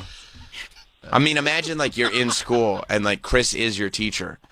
And you also have, I mean, listen. You guys read chapter 3, I have to call Sam. Luckily for Chris, you don't have Sirius because you're under 35. But let's say your dad does. And you're driving to school. And there's Chris on the radio being like, oh, it was a tough weekend. Go ahead, Chris. I'm sorry. Dude, phones got to be out. Out. Chris, why don't you It hurts us. It stops us from doing our jobs. Why don't you actually do your job and tell a kid to put their phone away? Because it's too much, man. And then they'll have them on their lap, so they're just staring down at their lap or on the side, and it's just they don't keep them away, man. And I tell you what, I hate Hochul, but like kids are actually talking at lunch now. Kids are talking in the hallways now. I haven't seen a phone yet, and I've been back since Tuesday. I haven't seen last Tuesday. I haven't seen a phone yet. Well, yeah, because you're not in class. Exactly. You're on the phone with us. Oh, yeah. You love it, though. As a teacher, you love it. I fucking love it. I think it's awesome. But my boss, he told us that we can't be on our phones during the day either, so I had to shut that shit right down. Yeah, that's the other thing. Teachers aren't going to be allowed to do that. Right? I mean, yeah, like if I... Well, how come the teachers can do it at the student? You can eat Oreos at 4 o'clock. Your son can't. You're a grown-up. I agree. My We're son professionals. My son can eat an Oreo at 4 p.m. Why couldn't he eat You're a cool dad. What's wrong with cookies at 4? It's going to ruin your dinner. He'll be all right. He's a grown boy. How am I going to interact with the show on social media in the mornings while it's live if I can't use my phone? This is affecting the TSL. That's the other thing that's great is like Chris is like we can't do our jobs. Meanwhile, he's like handing out a ditto for the kids to fill out while his phone is on his lap, tweeting at us and gambling. Oh man, I had a bad loss in July. Oh no! Actually, August, I think. Nah, man, this was the worst I ever had. Worst I ever had. We're at my son's baseball tournament in Connecticut, and in Connecticut, they have. No, I wish I could have won that. It's live casino play. Right. So like you could play blackjack on the phone in Jersey and Connecticut. You can't do it in New York. I lost $42,000 in about six hours. Chris, what's the matter with you? That's why it's not legal in New York. If it was, my house would be gone. I mean, how do you recover from that? It's going to take some time. Yeah. No, not to bet against them. It's a lock. 42 grand just because it's on your phone. That's what there's going to be. Does your family know about it? Online gambling. No epidemic. way. You didn't tell your wife? Hell no. She'd be gone. She'd be gone. She'd be gone. And the worst part is I got to, like, put on a happy face at the baseball tournament with the other parents who are, like, going to Mohegan Sun. Like, oh, man, I lost $60 on blackjack. Oh, my God, just fucking die. How do you hide 42 grand from your wife, by the way? I'm the financial advisor for the house. She doesn't touch anything. Why would she let that happen? Ignorance is bliss, I guess. I guess, but everybody knows you're a degenerate gambler. So, like, why would you let a degenerate gambler control the finances for the house? Well, here's the weird thing. Okay. So I lost 42 in online blackjack, but then I went to Mohegan Sun with $1,000 and turned it into 13,000. Mm-hmm. So I came home with stacks and racks, and she's like, she found it in my bag. Yeah. And she's like, where did this come from? I'm like, well, I didn't want to tell you that I won because I didn't want you to equate gambling with winning and positive things. So, you know, it does happen sometimes. What a scumbag. So she thinks we're up. Meanwhile, oh boy. You're 30K in the hole. Yeah. Oh, no. The minus 42 includes the plus 13. So I was minus 55. No. So you were down. Don't you have to pay taxes on the Mohegan Sun winnings? Sure. They didn't ask me. They didn't do anything. They didn't make me sign a thing. Cause I think it's because they don't know what you bought in for. Like, I'm cashing out for 13. Could be a loss. 13.5. Yeah, but they don't know that. They don't know. But that's your problem with the IRS. They're giving you 42 grand. I'd probably look into it if I were you. But that means you were down 55K in the beginning? Oh, Chris. No, and I'm not talking about in casino play. I'm talking about on my phone. Yeah. I'm playing blackjack on my phone against the computer thinking I could win. Thinking I could win. I would never trust any of that. If it's not like human to human, like, no. Even those, they're slick at those places. This is just like that high school catfish doc where the dad comes home. The dad comes home because the mom is in control of all the finances. And the dad comes home and he tells the cops, he's like, yeah, I know she got laid off like a month ago. And the cop's like, she's been out of work for well over a year. Really? And he's like, what? Because he just doesn't know. I don't understand how couples can exist where one, first of all, where one is just a liar and the other one doesn't know. Oh, Chris. Well, we love you if it's any consolation. That's so weird. My daughter. Yeah, I could send Travis proof if he wants it. I believe you. I mean, the screenshots that he has sent me before are terrifying. Oh, Chris. Yeah, man, this was what I haven't played since, and this no, is. You shouldn't trust them. You don't have any money. Yeah. Well, I don't have any money to play. That's the problem. And now I gotta pay. All my Mets postseason tickets are due, and I don't have the money to pay for them. My kids want to go. And you can't explain to the family why the kids can't go. Probably won't have too many games. No, yeah, actually, that you could give them a very good explanation as to why the kids can't go. Yeah, there's no reason to buy tickets to a game that won't happen. Exactly. Yeah. Exactly. Thank you, Chris. Be good, guys. Oh my God. You just got a text from your daughter? Yeah. That's perfect. Yeah, she got her schedule changed. She just wanted to let you know? Yeah. Oh, okay. Yeah. I said nice. Nice. Yeah. Dwayne in New Jersey? Hey, man, that guy, that previous caller, he's a teacher? Jesus Christ. What I was going to say was I don't agree with putting taking the phones away, but I think you should take the phones away from all the dumb kids. Anything with the B average or less, no phone. Wow, B? B is not dumb, bro. B, do that. some of us get rewarded when we finally pull off a B. Yeah, some parents are really excited. No, that's what I'm saying. Right, so the idea is if you get, let's say C's are better, you can have your phone. Okay. Anything less than a C, you can't have your phone. So now the other kids can see, oh, this kid's a dummy. He doesn't have his phone with him. He's failing. That's one kid. Thanks, Dwayne. I do love that. There's one kid who just never has his phone. Yo, where's your phone? Right. He asked for a new phone for his birthday, and his parents like, we're not getting it. You'll never be able to use it. No, you're so stupid. We both know that. Mike in Florida. Hey, what's going on, guys? What's up, Mike? Sam, how old's your oldest? 8. Oh man, Sam, I cannot wait until your kid gets to middle school and then you turn into the biggest champion for keeping phones out of school. And middle school is a billion times shittier than high school, and you can't possibly imagine how awful these middle school kids are now. Middle school is worse than high school? Oh my! Well, so think of it. You've got it's with the phones. I mean, so my daughter just graduated. She's in high school now, but you have this entire generation of kids that had access to their phones by the time they were in third grade, with even less maturity than high school kids have. It's the most toxic, shitty place you could ever imagine. Oh wow! So you're saying like in middle school, like by high school they're actually maturing. I would agree with that. Yeah. To the point where they can slightly. Yeah, where they can kind of handle having that kind of interaction. Oh yeah, but like in middle school when they're like 11 years old and have this constant social phone interaction thing. It's awful. Wow. Do you put my daughter's first week in middle school, somebody took a picture of her, created a fake TikTok account, pretending it was her, and then went around to everybody else's TikTok account talking shit and shit posting all over everybody. This was her first week as a 6th grade student. Mike's right. Wow. Yeah, I didn't even consider that, but it does make sense when you break it down like that, Mike. I hate Hochul. She's an absolute piece of shit, but the phones need to come out of schools. I don't like this whole Frankie Focus thing is obviously stupid and maybe money and resources. I thought it was cool. But if they could just present this case of like here are bad things that happen with phones in schools, but they don't want to admit that those things are happening in schools. And so instead they got this big furry green guy, and I'm like, I'm not listening to that. I don't want anything to do with this. So, yeah, because you're right. They don't want to talk about the fact that they are failing. And that's what they need to say. We need to get phones out of schools because they're stronger than us. We are failing and we can't beat phones. But they'll never say it. So instead they want to be like, you're going to be smarter than everybody if you just listen to the Muppet.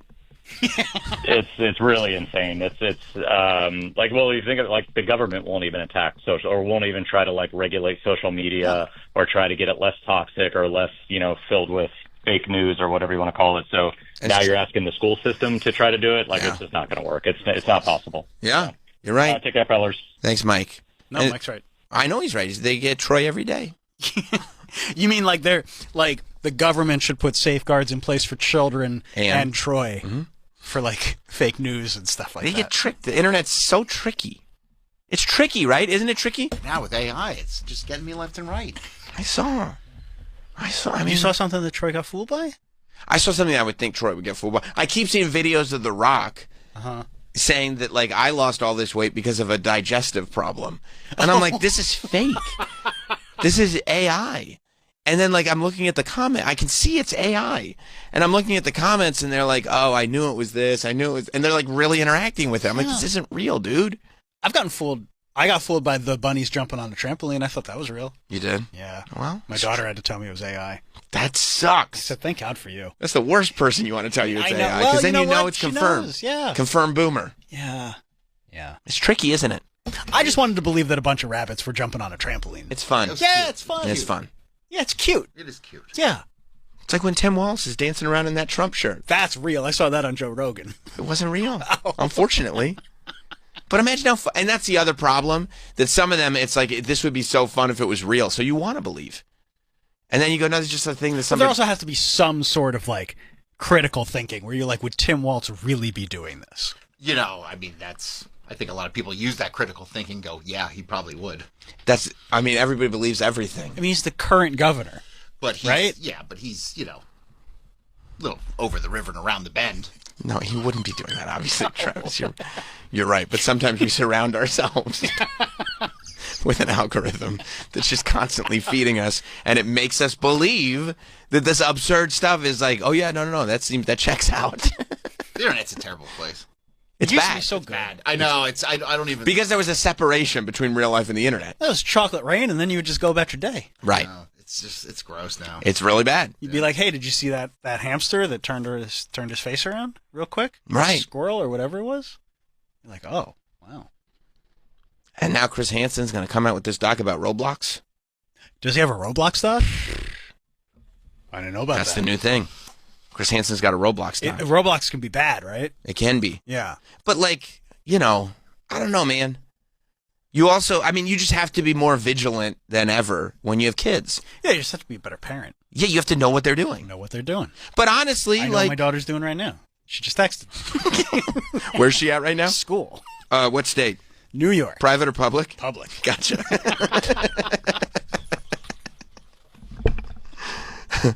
Yeah. What's the Roblox doc about? Well, I don't. The CD side? Like, I know that there's the dangerous side. Yeah. Because they say that Roblox can be dangerous. My kid plays Roblox like constantly, all the time. But I'm also like looking like to make sure like any chat like that he's not even chatting with people, and if he is, it's like this is the neighbor. He's playing with the kid from down the street. People that you know that he knows. Yes. And aren't a lot of things in Roblox like user generated? Like everything is. Right. Okay. Right. So you have to watch to make sure there's not like stupid shit in the games and stuff like that. Right. Yeah. Yeah. And I mean, as difficult as it is at a certain age, like no devices in the bedroom, like keep the devices in the living room. Okay. Or a public space in the house. Sure. I don't know. It seems basic, but you have to put work in. This is Chris talking about his Roblox doc. You may have heard that my streaming crime network, I probably True didn't Blue, have to and say I who are it was. investigating the exploitation of children on the popular gaming platform Roblox. Well, it's absolutely true, and we're deep into it. I've already interviewed law enforcement investigators and victims of this horrible activity. And we have some collaborators, some people who've been working in this space, including Schlepp, who have committed to help us in this endeavor. Will Roblox actually say anything about it? Will it make any changes? We're going to do our best to hold them accountable. Stay tuned. We're working hard on this project. What a voice. What a voice. Yeah, I'll be watching. I want him to come back in and talk about this. Sure. I want to find out. I want to get to the bottom of it. Because it is. I mean, everybody's playing Roblox. Yeah, I know my daughter does sometimes. Like, she'll get into those little, like, couple weeks, like, obsessed Sure, with I'm obsessed with this right now. Now I'm obsessed with that. Puts it away. Yeah. All right, let's take a break. I'm glad we got to the bottom of that and figured everything out. By the way, Apple did have their event yesterday for the new iPhones. You didn't know about that? No. Oh, yeah. They're orange now. Oh, I saw the orange phone. There's an orange phone. Looks nice. And the zoom is better on the camera. Cool. I'll be able, once I get it, I'll be able to take a picture from far away. Farther than me? Yes. I'm going to get you. I'm going to get you zoomed in, high quality. Oh, and the selfie cam is better. And they said, this is like nothing you've ever experienced in an iPhone before.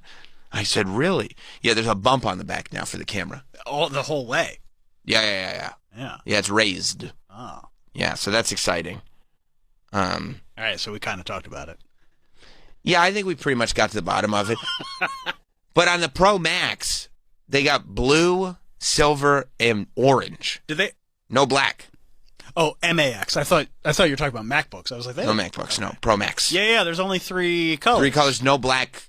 Yeah. No black phone. Yeah, get the orange. You think I should get the orange? Yeah, you always got to get the color that's new so people know. I mean, technically they're all new because it's a different design. They got the bump on the back. You're not going to have a bump. That's true. I don't have I got a half bump. Yeah.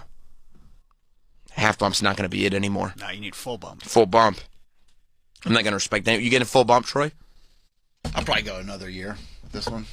I'd say at least. I mean, Troy had a button up until like 2 years ago. I probably wouldn't. This is 2 years old, this phone. And yeah, also, so you do. Yeah. The What back happened? is cracked. What happened? I was... Because you go naked. I go naked. I'll go naked again with the new one. I don't care. But my back got cracked. I was sitting on the road fixing the children's bicycles. And I just left my phone in my back pocket. And so, like, the corner, this back corner, like, grinded against the asphalt as I guess I was leaning on it trying to get, like, the seat up on the bike. And then it, like, instantly spidered out across. That's what you get for being a chick and putting your phone in your back pocket. We told you that months ago. That's a chick thing to do. Yeah, I don't care. Guess where I keep my phone now? Back pocket. 100%. Like a chick. And it's cracked. But you don't give a shit. It ain't no thing. Ain't no thing. Like, you'll take that phone, throw it right in the garbage, go buy a new one, not even think anything about it. They'll go, you can replace it. I go, yeah, but I can throw it out, too. It's in the garbage. It's in the garbage. Yeah, but you shouldn't be walking around with a cracked screen. It's not cracked on the screen. Cracked on the back. You shouldn't be walking around with that. Wait till the orange. You got to wait a couple weeks. People at WWE are like, oh, damn. Yeah, but then I might not replace this phone. I might not trade it in because on the front there are scuffs on the sides from when John Cena knocked it off the table. And I kind of want to keep the John Cena scuffs. Do you think I should hold on to the phone? Yes. Hang on to the phone. Okay. Plus, you could give that to your son when he needs to put a phone in his yonder pouch. That's smart. Put the Cena phone in the pouch. Yeah. Very, very smart. We're going to take a break. We'll be right back. Stay there.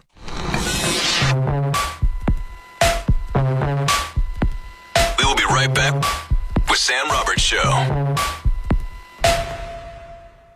The Bonfire with Big J. Okerson and Robert Kelly. The drawings of Dante's Inferno were amazing. You know, the other day I looked up the word drawing, and there's only one R in it. It's drawing. It turns out. Drawing. Can you believe that? I said drawing. Yeah. What did but I there's say? not that second R at all. I know. I'm with you. Drawing is what it sounds right to me. So me and you both have egg on our face here. Two fools. The Bonfire. Weeknights at 5 p.m. East on Faction Talk, Sirius XM 103, and on the Sirius XM app. Straight Shooter with Stephen A. This is Stephen A. Smith, and I've got something to say. We're talking politics, power, and the real issues that shape our lives. I want to make sure I position myself to be one of those voices that America wants to hear on these matters. I'll be open to being educated, corrected when I'm wrong, but I anticipate those moments to be few and far between. Straight Shooter with Stephen A. Premiering live next Wednesday, September 17th, 6 p.m. East on POTUS Channel 124 and on the Sirius XM app. This episode is sponsored by BetterHelp. Look, we all have people that we go to when we want to discuss the problems going on in our lives, whatever issues that we're facing, whether that's the group text, whether that's friends at work. A lot of them aren't even listening. A lot of them are so concerned with their own issues. They're not paying attention to you. They're just smiling and nodding. That doesn't help. If I were you, I'd go to BetterHelp. BetterHelp therapists work according to a strict code of conduct, and they're fully licensed in the U.S., fully online, and you can pause your subscription whenever you need to. You can switch therapists anytime, no extra cost. With over 30,000 therapists, BetterHelp is the world's largest online therapy platform, having served over 5 million people globally. As the largest online therapy provider in the world, BetterHelp can provide access to mental health professionals with a diverse variety of expertise. Find the one with BetterHelp. Our listeners get 10% off their first month at BetterHelp.com/Teft. That's BetterHelp.com/TEFFT. You hear that? That's the sound of your business losing money. Legacy phone systems weren't built for today's teams. OpenPhone gives your business a smarter way to stay connected. OpenPhone lets you manage calls, texts, voicemail, and contacts all in one place so that you and your team can deliver a seamless customer experience from ring to... Need to take calls on the go? OpenPhone automatically transcribes, summarizes, and highlights next steps from every call, so you never miss a detail. Need insight into what closes a sale? With OpenPhone's AI call tags, you can instantly spot key topics like objections or pricing questions, and use those insights to coach your team and level up every customer interaction. And yes, you can bring your existing number with you for free. Keep your team in sync and your customers happy with OpenPhone. OpenPhone. No missed calls, no missed customers. Try OpenPhone for free at openphone.com/market and get 20% off your first 6 months. That's openphone.com/market. openphone.com/MARKET. Why settle for a 7 a.m. tea time when you want it 8? Or an iced coffee when you ask for hot? Or a corporate card that gives you pennies in rewards when you could be saving thousands? Ramp is the only corporate card built to help companies spend less, not more. That's not coincidence. That's design. And it works without slowing you down. With Ramp, you get real-time visibility into every transaction. Out-of-policy spend blocked before it clears.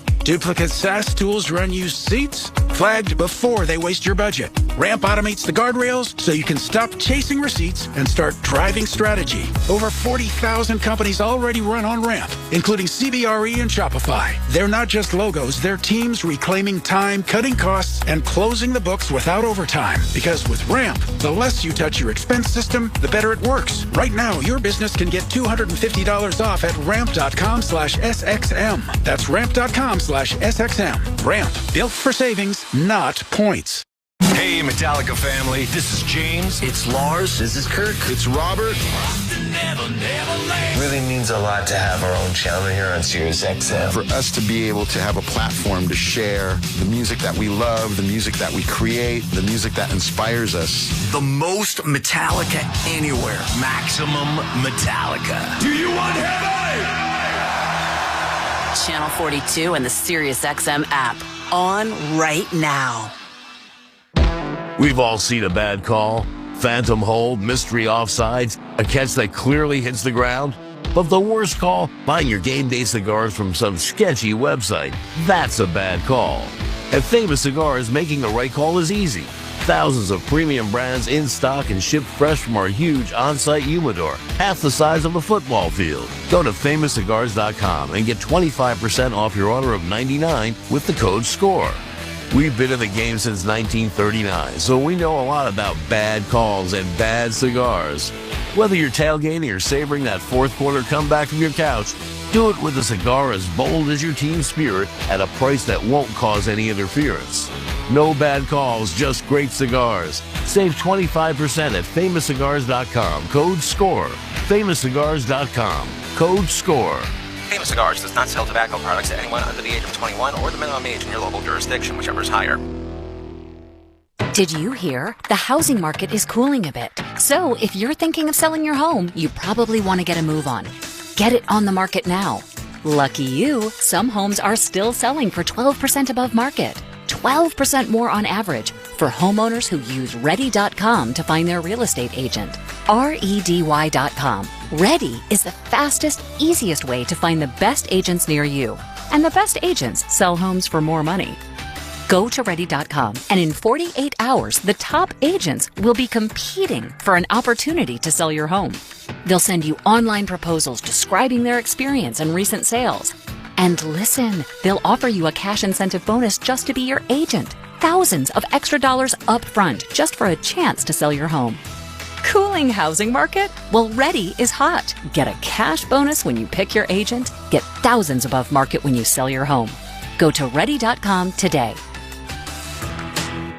Power's out. Tensions rise. What happens next is up to you. I'm former Navy SEAL Cade Courtley. When disaster strikes, how you prepared beforehand could save your life. Because when the lights go dark, people get desperate. They'll fight for food, beg for water, and do almost anything to get their hands on power. Being prepared and staying discreet may be what keeps you alive. That's why I trust the Patriot Power Generator 2500X from 4Patriots. It's fume-free, silent, and powerful enough to run your fridge, freezer, CPAP, even medical devices. With no gas, no noise, and no unwanted attention. Just clean, quiet power when you need it most. And right now, for National Preparedness Month only, you'll get a free expansion pack plus a free solar panel. That's a $2,100 value. Yours free.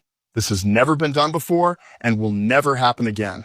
Go to 4patriots.com, that's the number 4patriots.com, to claim your free expansion pack and free solar panel. Don't wait until it's too late. Prepare before the panic.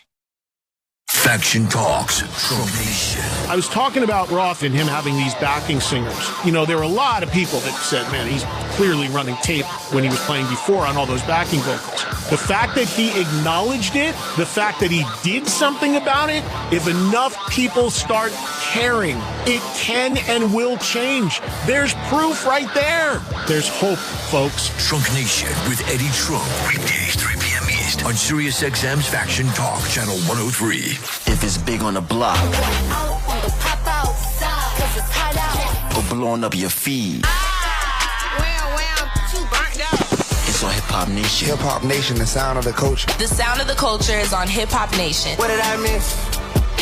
Yeah, low, me a trapping, no dark skin, country, oh, got it out the mud, 610, thug, go. The turn up starts here. Hip Hop Nation. Channel 44. And listen at home on Alexa, Google Home, smart TVs, and everywhere on the SiriusXM app. The biggest game of the season, right here, right now. Starts Saturday strong. It's Big Noon Saturday on Fox. And here we go.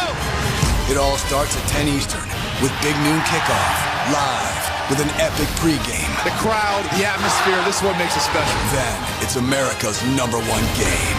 What a hit. The best pregame, the best announcers, the biggest games. Down the sideline, touchdown. It's Big Noon Saturday, noon Eastern on Fox. This episode is sponsored by BetterHelp. Look, we all have people that we go to when we want to discuss the problems going on in our lives, whatever issues that we're facing, whether that's the group text, whether that's friends at work. A lot of them aren't even listening. A lot of them are so concerned with their own issues. They're not paying attention to you. They're just smiling and nodding. That doesn't help. If I were you, I'd go to BetterHelp.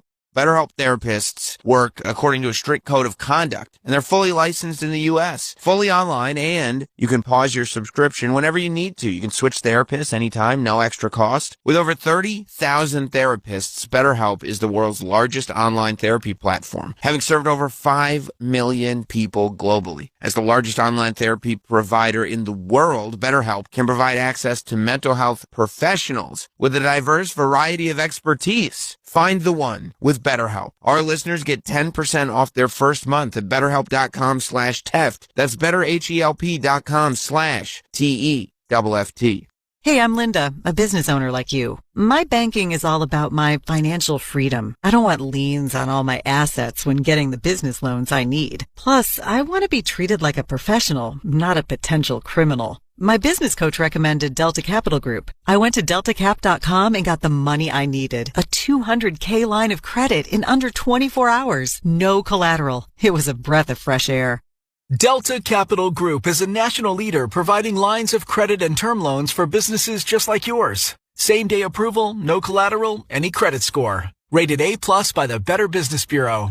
Over half of their business comes from referrals and happy repeat customers. Why? Delta Capital gets business done. Smart business owners don't wait for money.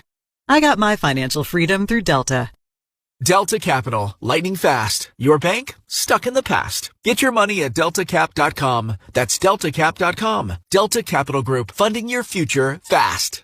Navigating life stages, Caring Transitions offers support for every step of the way. For seniors relocating or downsizing, we offer a compassionate, individualized approach that provides comprehensive solutions. Estate sales, our experts will list your items on our exclusive online platform, CT Bids, preserving memories and keeping your family's best interests at heart. And for those tough cleanouts, we're here to help. Visit caringtransitions.com.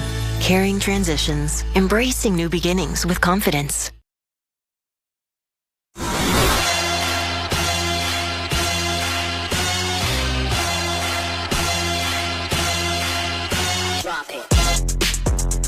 Let's go! We're back. Let's go! With Sam Roberts Show. Let's go! Hey!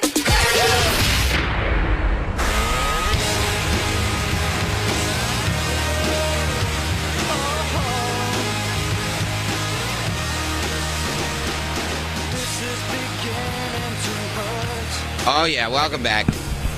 Sam Roberts Show. 866-969-1969. Video going up all the time at the Not Sam YouTube channel.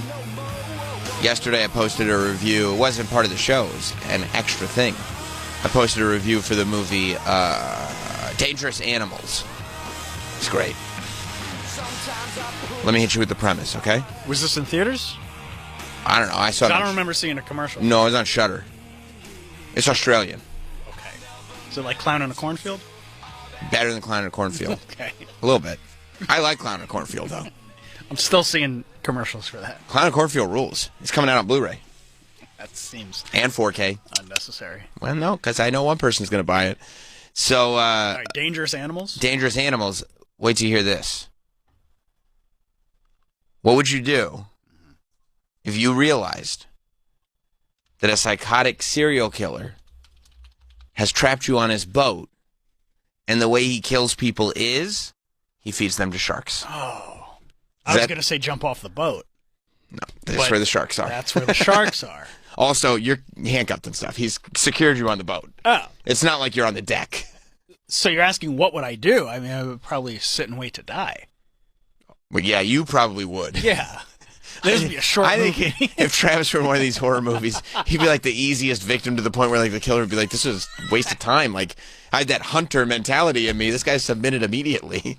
If it's time to go, it's time. Troy, you would too. Oh, yeah. Because you'd be like, I mean, if it's time to go, it's time to go. You say God was going to take me naturally very soon anyway. Lord, so my time's up. Yeah. He'd be like, I knew it. He'd be like, this isn't. You're not dying peacefully of old age. I'm going to feed you to a shark. You had many years left. I don't think so. Let thy will be done. He would make it God. I'm doing this. Well, you say. You say.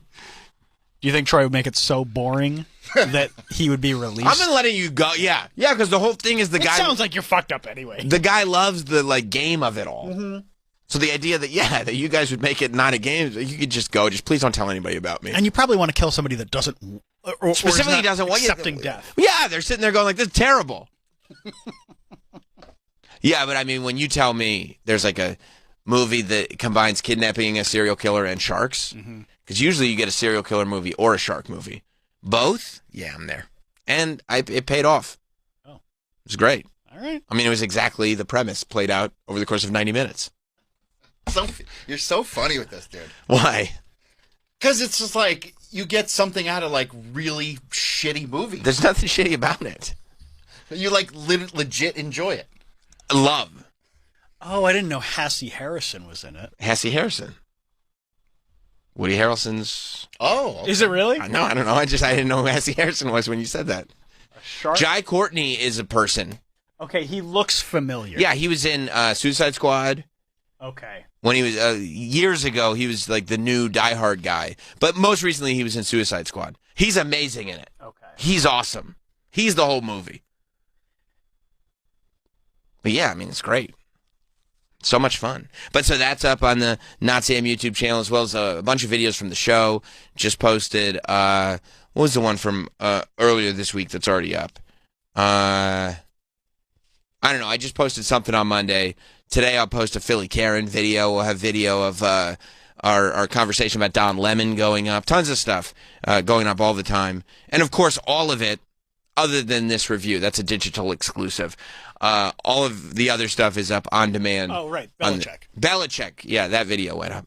Everything else is up on demand on the SiriusXM app all the time.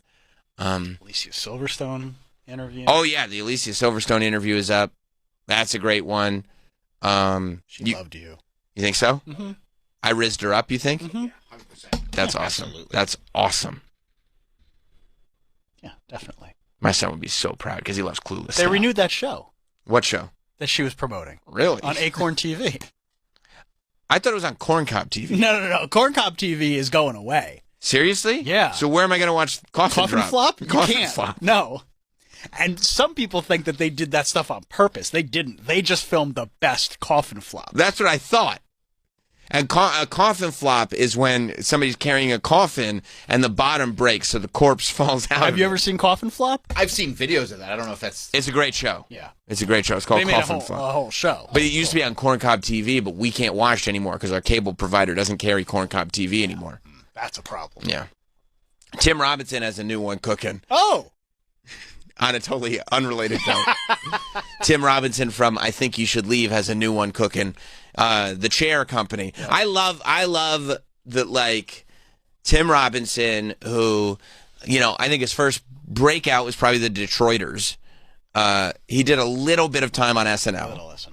But it was the Detroiters. What's great about his SNL stuff is that everything he did on SNL is so clearly Tim Robinson. Now that you know? Yeah. That you can kind of see where they were like, look, we're not saying it's bad. It's just so you that there's nothing, it's to you almost. Like, but he did the basketball. Give me the ball and I'm going to dunk it skit. And yet the Z shirt is one of my favorites. It's so clearly him. Because like halfway through, it's like, we don't have to, is it a D shirt? No. Is it a E shirt? No. Dude, you don't have to say every letter. Is it a F shirt? Stop saying that. So then he does the Detroiters and then Netflix pulls the trigger. And he does his sketch show, I Think You Should Leave, on Netflix.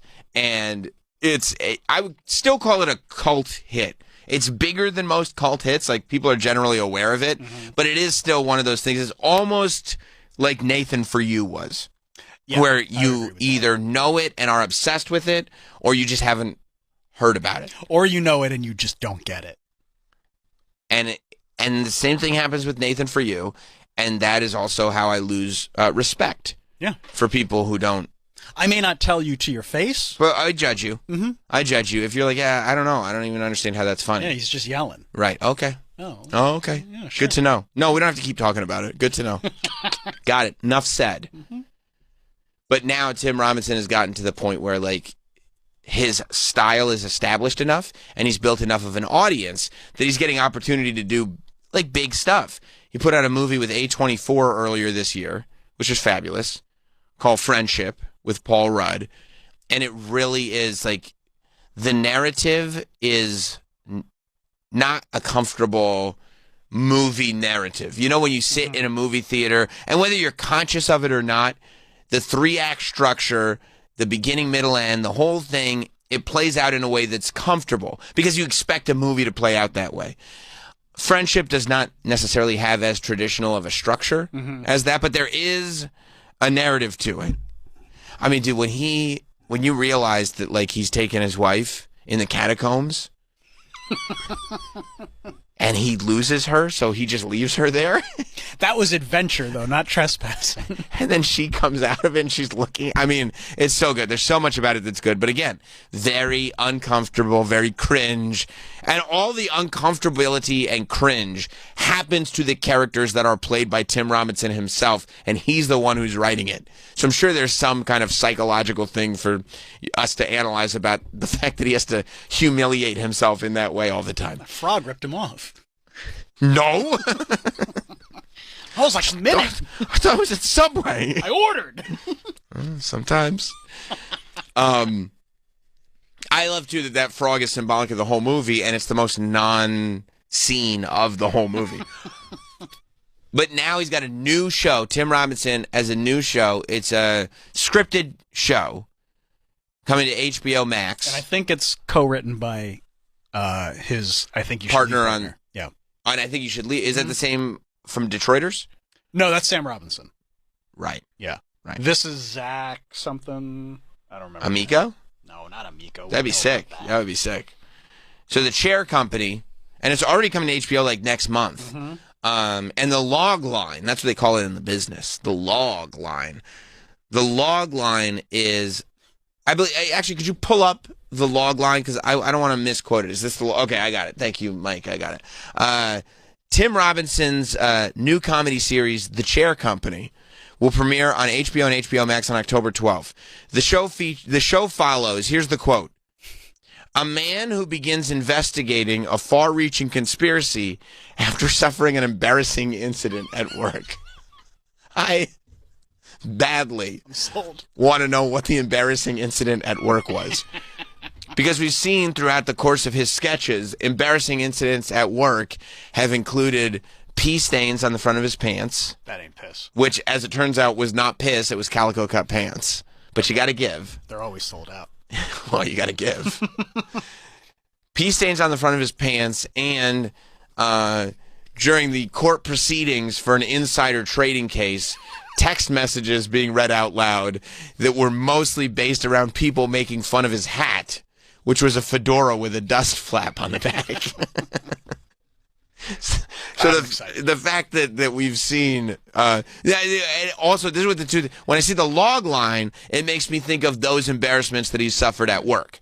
When I see the title is The Chair Company, the first thing I think of is the DMV sketch, which is based around the fact that there's tables being transported in the car. Stop asking about the tables. But the assignment is to include, do not ask about the tables. Why is she carrying around? Why is she carrying around all the tables? No, it's not about the tables. So now he's got The Chair Company, and don't think I've seen the trailer for it. No, this is AI. It's not real. Oh, yeah, that's why it's from Starlight Cinema. So there is no trailer or teaser for it. Just a few photos. And it's mainly just Tim Robinson, just standing there looking like every character he's ever played. Which I can't get enough of. I can't either. It does make me want to pay it forward when I go to a fast food restaurant. When I go to a drive-thru. Why? Because you're doing something? You gotta let me through. I'm doing something. Yeah. I'm so... It's a great time for TV. It's a great time for TV. And here's what I love about television right now. That I feel like there is such an apprehension to do anything long-term. Because nobody knows where the business is going. The only long-term play anybody's willing to make is in sports. Sure. Right? Because we know sports are going to be fine. Sports are going to continue to command a ton of money. Sports are going to continue to get advertising dollars. And people are going to follow sports. They're going to keep their TV. They're going to get an ESPN app. They're going to get whatever to make sure that they can watch sports. But other than that, nobody's willing to make any sort of long plays in television. So instead, they're taking people like a Tim Robinson and going like, okay, we'll give you enough money to do one season of television. And we're not going to promise more than that. But regardless, like, it'll get enough buzz that people will watch this season. And then we'll assess. Like The Rehearsal. Okay, Nathan, like, we know you've got enough of a fan base. You're weird enough. People follow you around enough. You're creative enough that we can just give you money. You will make a TV show with the money. We don't have to put in any of the legwork. And we can do one season. It can be a one and done. Or if it performs, like, it's a risk worth taking. And when people are willing to make those risks, you do end up getting cool stuff sometimes. Yeah. You know?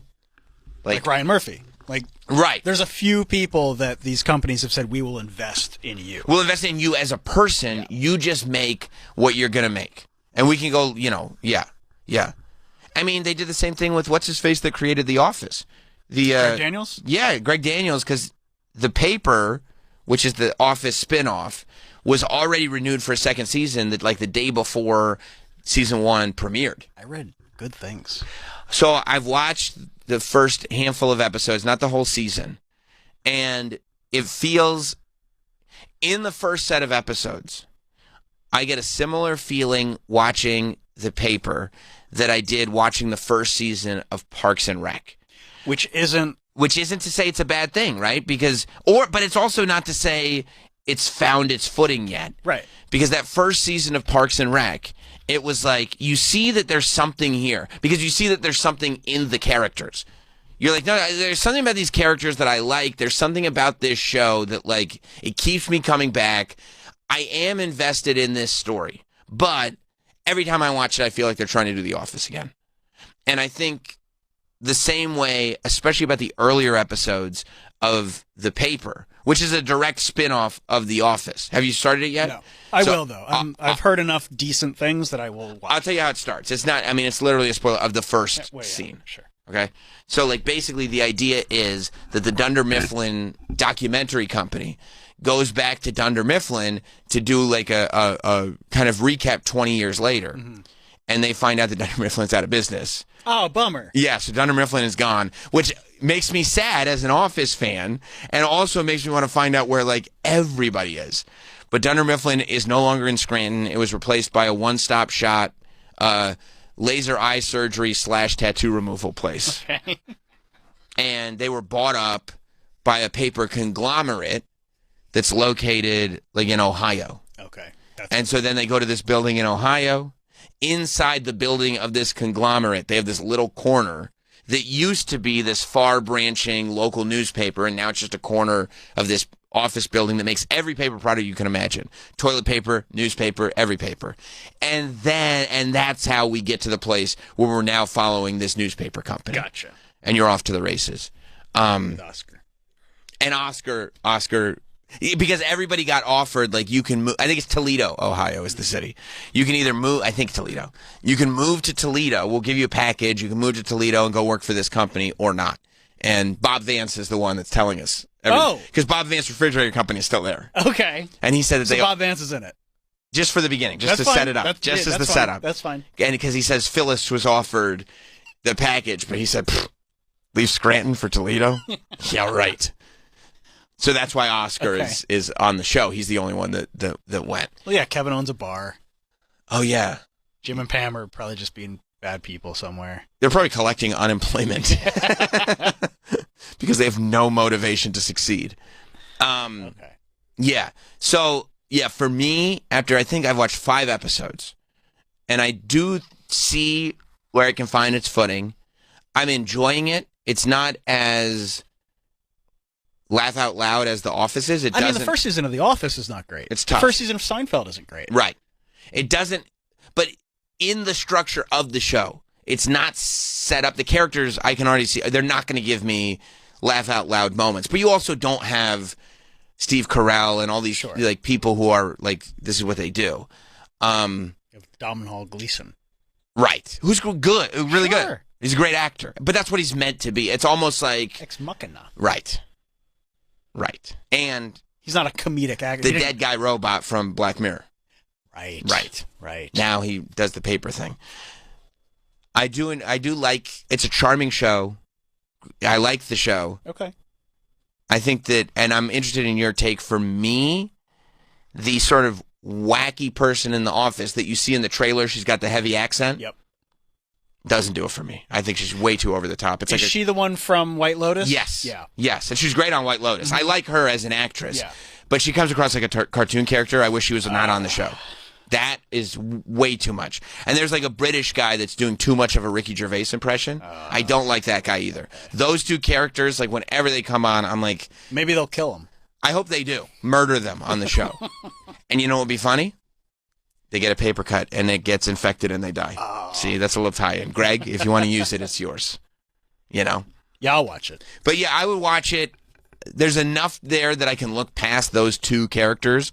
Because the other characters on the show, and by the way, first episode, I didn't like any of the characters on the show. And then once I got into it and you give it a chance. I can be very lenient with a first season of something because... Especially when you know it's somebody... You need to find footing. These actors will eventually find the characters. That's right. You know, like it takes time. And it's Greg Daniels. Like, you And it's know, Greg this is a Daniels. guy who... I trust him. Yeah. So, yeah, I think... I mean, it's not like... It's not going to set the world on fire. No. But it's fine. But I've watched all the Office episodes so many times. It's nice to have something else to watch. Do I think I'm going to rewatch these over and over again? I don't think so. No. And you don't have to. But that's okay. You got the OJ show. I got the OJ show to watch over and over and over again. You know, because, I mean, this guy, Robert Kardashian, has no idea what he's in for. Because he realizes his friend might be a murderer. You talking about John Travolta? No. That's a good question. Robert Kardashian is played by David Schwimmer. Oh, right. My mistake. Choose. Travolta plays Bob Shapiro, he's amazing. You know, but he doesn't want to play the race card like Johnny Cochran does, and so he gets kind of pushed out too. All right. He thinks he's going to Hawaii when the jury's out. Oh, it's going to take a while. No, it's not going to take a while. The jury's coming right back. All right, we'll take a break. And Bob Shapiro even has this moment where it's like, oh, he's found not guilty, but I don't know. You know what I mean? He's got this kind of almost a crisis of conscience. And I did not know Chris Darden and Marcia Clark almost hooked up one time. I did not know that. Did you, Troy? Change the I mean, I know well now because I've seen it many times, but I did not know at the time. They almost hooked up, dude. So Chris Darden likes the paper. Yeah, and then the OJ stuff at the and I skipped that on the recap. when I have Hot Dog make the video for the pay per view, I'm gonna tell him keep in the OJ stuff too. Bad idea. Well, you want people to just because that's a good show too, and people go like this. There's other shows. They go the Ryan Murphy show or the 30 for 30 doc, and you know what I say? Yes. Watch the 5-parter doc. Watch the full season of dramatic television. Because they really weren't kind to Marcia Clark, by the way. Who? The media. I'm glad you asked. The media. They really weren't kind to Marcia Clark. They made like headlines and jokes about her period and stuff like that. Yeah, I mean, they made fun of her on SNL every week. It's not cool. No. It's not. She didn't know. She's just working at the district attorney's office. She didn't know what she was getting in for. Let's talk about anything else. All right. I don't know what else I had in my notes for today. Charlie Brooker's got a new show. Is it about OJ? No. Okay, well then, whatever. Yeah, I did see that Charlie Brooker from Black Mirror has a new show as well. I feel like he's a guy that companies are willing to invest in. You invest in him. You trust him. There are a lot of people that are critical about the later Black Mirror. They kind of think that Charlie last Brooker's... season was good. I thought it was good. Yeah. It's just a tough thing when you have great seasons. All of a sudden, good seasons are good seasons. I was satisfied with last season. Right. The season before that was not satisfying. Yeah, but I was over the moon for the earlier seasons. Oh, of course. But I think that, I'm okay with that. And I'm okay with that. I'm like, okay, when you give me the type of television that you gave me with early Black Mirror, to me, feel free to experiment however you want as the later seasons go on. You're gonna find some gems in there, and you're gonna find some. I love the little necklace that takes you into different dimensions. Yeah, that was fun. That was you know fine. what I mean? Yeah. And it makes for a good. If everybody sees it, it makes for a good cultural reference when something unexpected happens. I feel that way about the first episode with the brain implant that costs you. It's great. It's great. But like, it's got to be hard for him to keep coming up with ideas, when, especially like, since all his ideas already came true. Reality's fucking him up. He's like, I just do a show about what's literally going on right now. Yeah. But some of the later stuff, I really liked that more like horror type one with the basement, the videotapes, and shit. Was that the 70s based one that was longer? No, this is the one where like they are looking at these videotapes and then they end up figuring out that the people that were like doing the murders on the tape true crime doc thing? Yeah. Yeah, that was good. That was so good. That was great good. twist. Good twist. Yeah, but it just doesn't but you know, it's not going to, and that's okay. But he's got a new crime thriller series coming out. It's just a 4-part series. And I mean, yeah, I'm interested. I'll check it out. Yeah, he's good with a mystery and a twist. I love mysteries. I love twists. Georgina Campbell from Barbarian is in it, so, you know, Barbarian is the best. So. Wonder if Justin Long's in it. Oh, I would love that. I wonder if I've watched the OJ show or Barbarian more times. That's a good question. I should keep track of these things. Because I love both those things. I was so happy when Justin Long popped up in Weapons. And it was it was like in and out. Just like, yeah, he's the dad. He'll let you see the ring cam footage, and that's it. Done. And I was like, I know what he's from. It's easy to make me happy, though. Yeah. For sure. For sure. And then, I mean, while we're talking, here's what we got to talk about. You know what looks great? The more I see it, the more I hear the little rumblings, the more people talk about it. You know what I think is going to be amazing? Troy's bod? No, I didn't say, like, maybe, like, the old footage. Oh. You know, and that's fair to say, right? Yeah. You're not using it like you used to. It's hard, man. It's hard to drop weight. Well, it's out of commission. You know? No, it's moving, but it's just not deflabbing. Sure. I get it. And that's fine. No, I have two ideas. Okay. Go ahead. The long walk? No, I mean, I'm not anti-long walk, but that's not what I was thinking. Sounds amazing. Of. One battle after another? I wasn't going to talk about it right now, but I can't wait to see One Battle After Another, new Paul Thomas Anderson. But this is more in the future. Oh, that's not what you were talking about? No. Oh. This Street Fighter movie is going to be so goddamn good. I cannot wait for this Street Fighter movie. I am so excited that not only are we doing a Street Fighter movie, but I know multiple people in the Street Fighter. Yeah, you're just happy because your friends are in it. I could text people in the Street Fighter movie. I do. You know who's in the Street Fighter movie? Who's that? Wait till you hear this. The Tribal Chief, Roman Reigns. You can't text him. No, but it's close. Really? Yeah. The Tribal Chief, Roman Reigns. I believe Jason Momoa is in it too. I think, which is a lot of fun. It might be wrong, but I think I read that. Which could be a lot of fun because Roman Reigns and Jason Momoa is in it. Oh, cool. A lot of fun because Jason Momoa and Roman Reigns together, that's fun. Cody Rhodes. You can text him. Oh, yeah. It's American Nightmare. 50 Cents.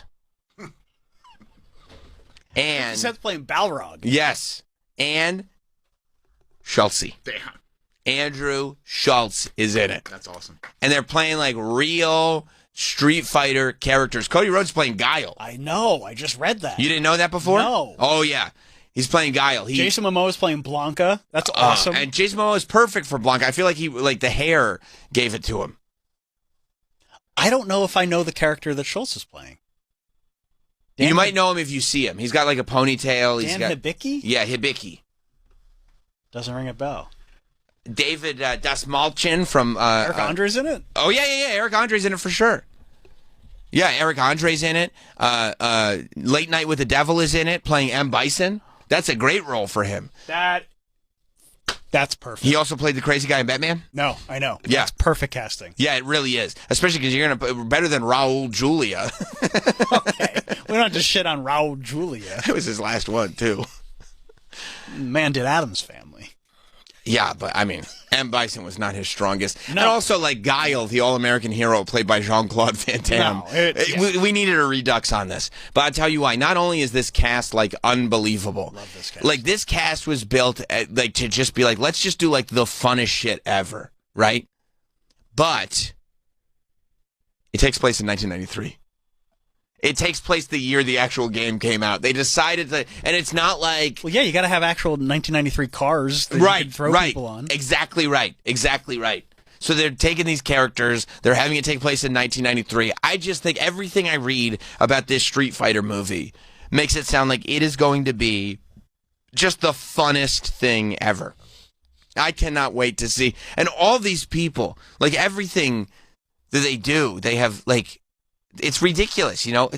50 Cent bringing his Instagram energy to the big screen. Yeah. And you can tell, like, this is the type of cast that would, like, hang together, you know what I mean? And just be, like, it's a silly, fun movie. And it should be. And the fact that it's Street Fighter and it takes place in 1993, guess who it's for? You. Us. Finish him. Right. You know, I enjoyed Minecraft with the children. And I allowed them to have their chicken jockey, and I was happy for them. I enjoyed Barbie with my daughter and my wife. Happy for them. Happy for them. But now, Ayukin. Give me one. Right. This is for us. Oh. Man, it makes me want to play the video game again. It makes me want to bust out. What system has a good version of the OG Street Fighter? I'm sure it's on, like... It must be remastered on all of them, right? PlayStation? Yeah. Let's see. Yeah, it looks like it's going to be really fun, really ridiculous, really over the top. Andrew Schultz has been walking around with a ponytail. Has he? That's why he's doing it. Yeah, it's for Street Fighter. Oh, I saw that. I was like, what the hell is Yeah, he got all these extensions put in his hair, and he's got a ponytail that like he's been doing his podcast with it. Sometimes his hair is in like a silk wrap and stuff because he's doing the Street Fighter movie. That's so funny. The ponytail's for Street Fighter. I saw, like, Cody Rhodes tweeted out a photo, and it could be real, it could be not, but he tweeted out a photo of his shadow, and he's got the, like, Guile high-top fade in the shadow. I can't wait. God bless you. I'm allergic to dope shit. You can't play Street Fighter 2 directly on PS5. You can play Street Fighter 6, the new Street Fighter. I don't want to do that. No, I want to play Street Fighter 2. You can play versions of it through the Capcom Arcade Stadium on PS4. Plus, like, if this movie is a success, think about all the fun we're going to have. They're going to be able to remake Mortal Kombat the right way. They have a Mortal Kombat coming out, I think, next year. Yeah, but is it taking itself seriously? No, I don't think so, because it's centered around... Smoke? Hang on. I love when people got so... Johnny, what was his name? Johnny Cage? Yes, it's centered like he is the movie. Is The Miz playing him? The Miz would make a great Johnny Cage. Mortal Kombat Johnny Cage movie. Oh, I love that. I mean, I love that whole era of video games. When Mortal Kombat would come out, right? And they had Sub-Zero and Scorpion. And it was the same build for both of these guys, except one was blue and one was yellow. Yeah. And then there'd be a new Mortal Kombat game, Mortal Kombat 2. And you and your friends would be so psyched about this thing. Because not only this time do they have Sub-Zero and Scorpion, but they've taken that exact same build and they've just colored it green and gray. Because now you've got Scorpion, Sub-Zero, Reptile, and Smoke. I forgot about Reptile. Reptile was the shit. Wasn't he a secret, like a hidden character? Yes, you had to beat different games, different levels to get him. That was the best. Yeah, Mortal Kombat 2 is delayed until next summer, and Street Fighter is coming out in October. Next October. Yeah. 2026. 2026. Yeah, because otherwise there'd be almost no editing involved. They could just do AI. No, they're like, we're just going to do a one take on this, just kind of, and then upload it. Yeah, look, Carl Urban is playing Johnny Cage, the guy from The Boys. Carl. Good to see you. I like that. I like that casting. He's really good on The Boys. Yeah. Yeah, we'll see. That'll be fun. I don't know. Don't I'm more forget, excited for Street Fighter. Veronica Vaughn played the original Sonya Blade in the original Mortal Kombat movie. The original Mortal Kombat movie was amazing. That Veronica Vaughn is one fine piece of ace. I know. from experience. No, you don't. No, I don't. Yeah, I think it's. I love this new wave, and also get us boomers to go back to the movie theater. Just put our video games up on the screen. I mean, if you do it right, they're very good. And it's got universal appeal, where you can get the people who are playing video games now to download the old games. Yeah. And play them like remastered Tony Hawk. It's all there. I mean, look how great the first Super Mario Brothers movie was. With John Leguizamo? Yeah. Are you talking about the Super Mario Brothers movie where Bob Haskins played Mario? Yeah. Yes. Yes. People go like this, Captain Lou Mario, right? And I go, not for me. For me, it's Bob Haskins.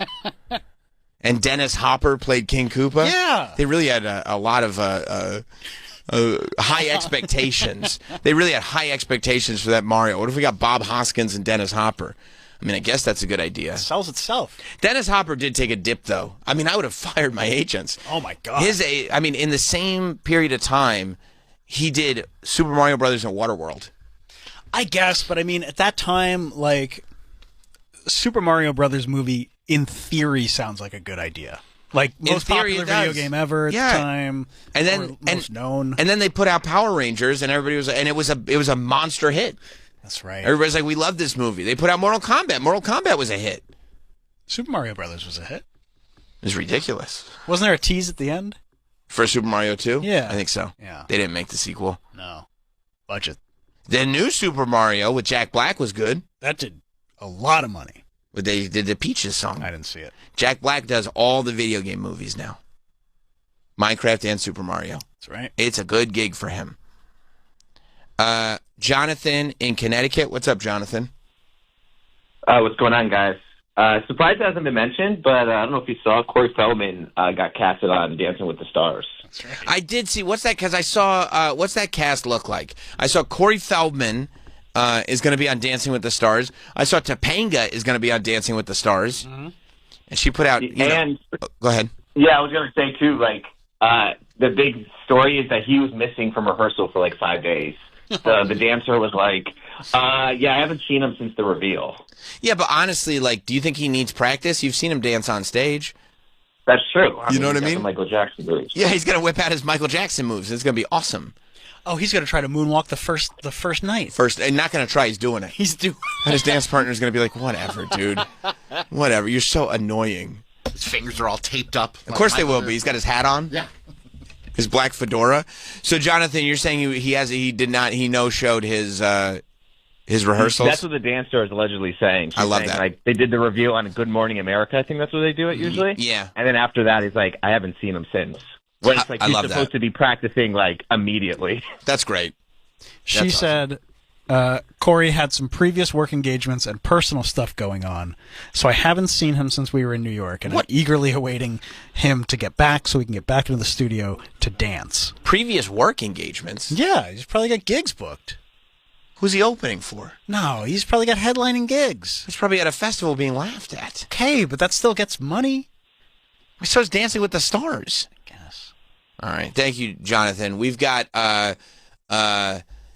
Jordan Childs, who's an Olympic gymnast.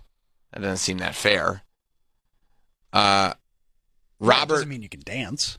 Just means you could like jump and spin around a lot. That's part of dancing. Let's do mainly dancing that involves jumping and spinning. Okay.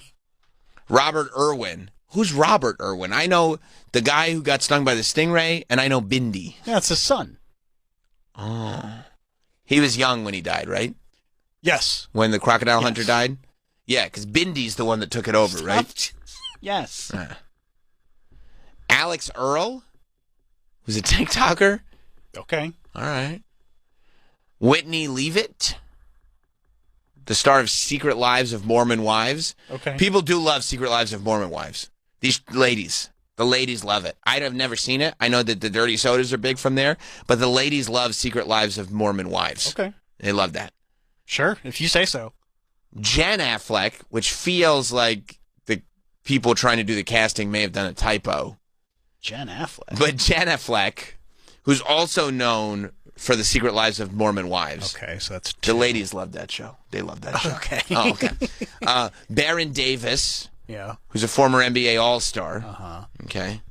Who did Baron Davis play for? I don't know. Okay, me neither. Elaine Hendricks, actress known for The Parent Trap. Who's Elaine Hendricks? Oh. Which Parent Trap are we talking about? Hang on. Haley Mills?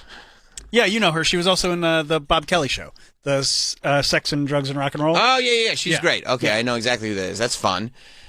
Danielle Fishel, known for her role in Boy Meets World. Say the role. Yeah. Just say Topanga. Topanga. That's all you got to say. In all due respect, she's a married woman. You see those photos of her in the dancing dress? She looks exactly the same. Yeah, she's still Topanga. She hasn't aged a day. No, she's amazing. And she loves what you do. Wrestling. Yeah. Yeah. She's the best. Well, you don't wrestle, but she loves. I can wrestle. I mean, get thrown around by Big J. We'll see. He will trick me. Dylan Efron. We love Dylan Efron. From the Traitors. Yeah. He's the brother.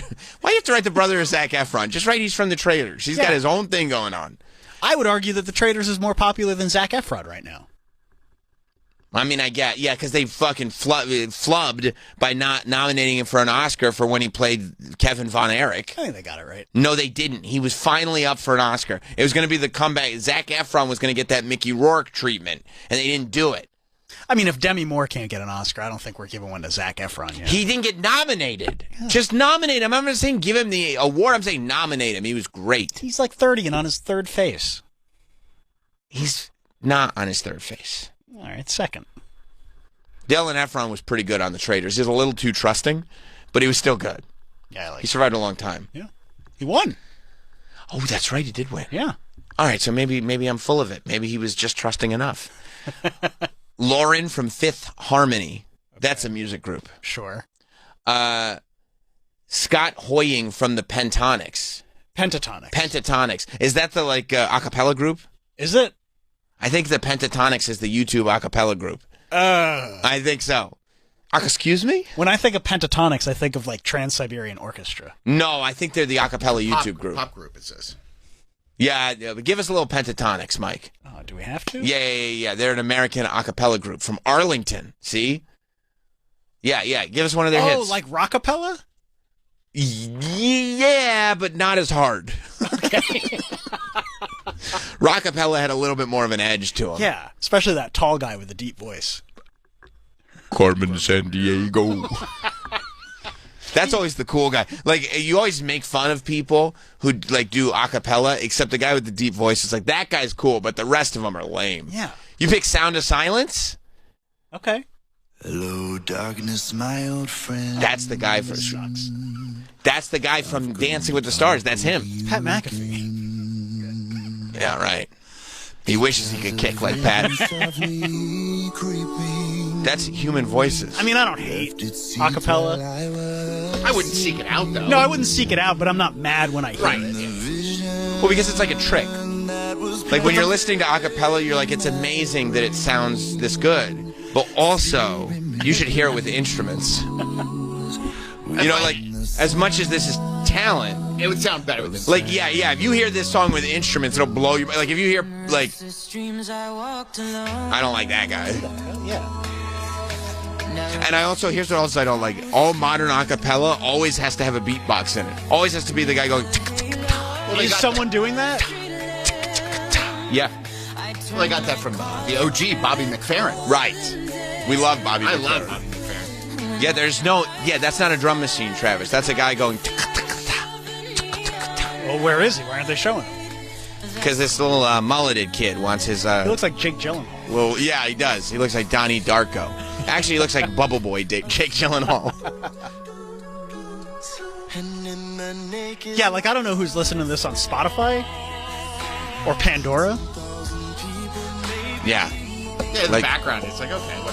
Yeah, if I hear it at I'm not offended by it. If they put out a Christmas album, and it's in the rotation. But by the time I get to the second verse, I'm like, I mean, look up Paul Simon. This is actually a really good song with instruments. Yeah. Yeah, I'm skipping over to Simon and Garfunkel. Yeah. I want to hear him really do it. Bridge Over Troubled Water. Right. I'll listen to that next. Right. You should hear the singing with the instruments.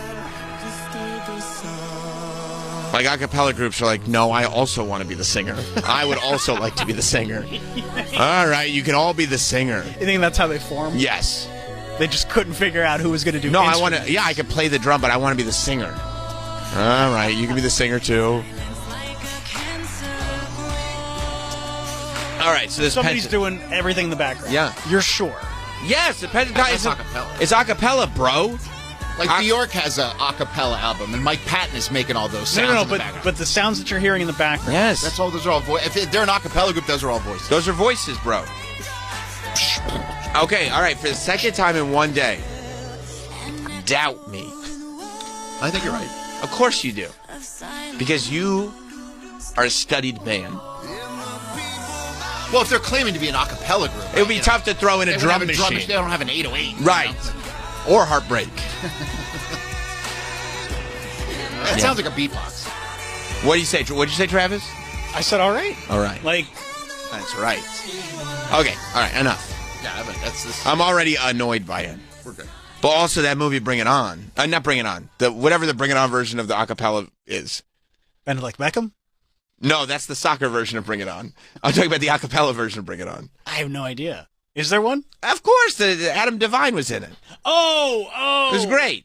Oh. My man Skylar Astin's in it. Yeah. It's kind of driving you crazy that you can't think of the name, right? I keep saying Bring It On. It's driving me insane. Pitch Perfect.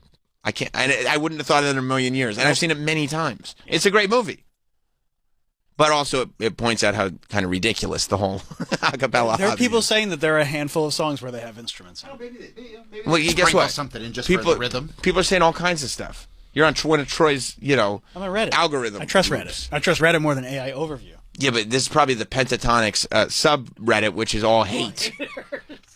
Those are all the homeless cats that are trying to take down Pentatonics. Discredit them. That's right. That's right.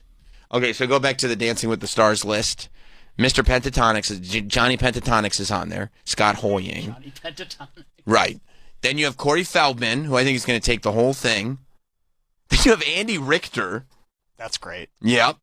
Good for Andy. And, my favorite wellness influencer, Hilaria Baldwin. Oh. She's great. And which version of her? You know what's good? It depends on which week it is. Spanish or many different cultures to celebrate, depending on the origin of the music for that week. But what's going to be great is she's going to force Alec to sit in the front row. You know, she's going to. She already made him do a reality show. He's going to have to sit in the front row, and that means that paparazzi's going to line up outside the studio they do this in, and they're going to harass him so he gets mad at them. Until he punches one. He always gets mad at them, and they love it. It's a game they play. By the way, going back to the Street Fighter movie, did you know that 50 Cent rented out an amusement park for the cast and crew to hang out in? That's what I mean. How much fun is that? They're probably all having a great time. They're filming in Australia. Oh, I love that for all of them. The rapper turned actor shared a video to Instagram on Monday from Sydney's Luna Park, where production on the video game adaptation has been underway. The clip shows the cast and crew enjoying exclusive access to the iconic park with Jackson. I don't know why they got to use his government name. Exactly. We had Curtis 50 Cent Jackson. Yeah. Boasting about the surreal setting. It's not like 50 Cent to boast. He's a boaster. Is he? Yeah. Is he? Oh, okay. Yeah, Maybe I'm mistaken. Maybe I'm mistaken. He's been known to boast. Guile must have a pretty big part in this movie because Cody Rhodes been off TV for a while. Oh, that's right. I guess Drew McIntyre kicked his head through the commentary table, and he hasn't been back since. Yeah, that's right. He did. What about Roman? I mean, Roman just leaves all the time. Whenever he wants. So you never know. You never know what he's up to. But yeah, Cody got his head kicked through a commentator table, and Roman got chewed up by about 50 tsunamis off the top rope. So both of them are all gonna be around out. the same time? Roman a little after Cody. I don't think he's got as many scenes. Is this Street Fighter? We have the coolest cast and crew on this movie. He's probably mainly talking about Roman and Cody. Schultz. And Schultz.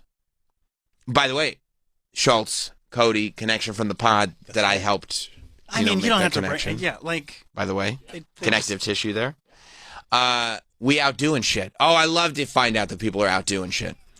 He said, I took over a theme park so no one could be there but us. That's a weird way to phrase it. What you doing on your movie, suckers? Told you he's boasting. That is a bit of a boast. What happens in the video? On your movie. Oh, this is a whole thing. 50. Oh, and they're playing 50 Cent's music. F50. Ferrari F50.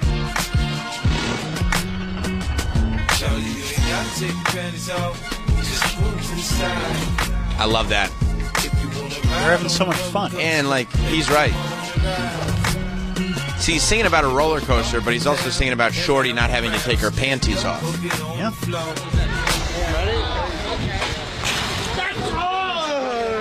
Look at Schultz. Isn't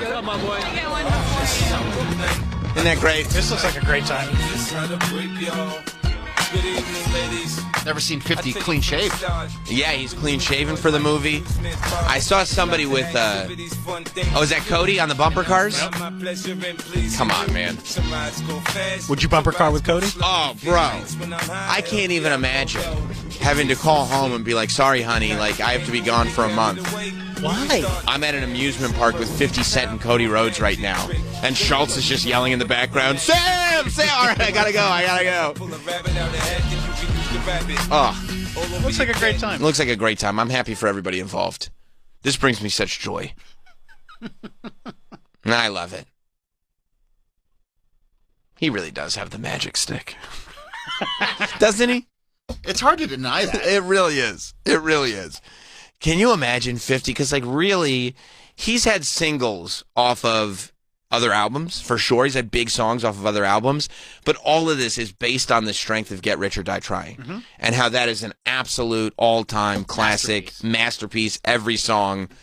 Like, having a piece of work like that you can then, you're not driven crazy trying to duplicate it. You're not driven crazy trying to get more. He's just in pure celebration mode for decades after that.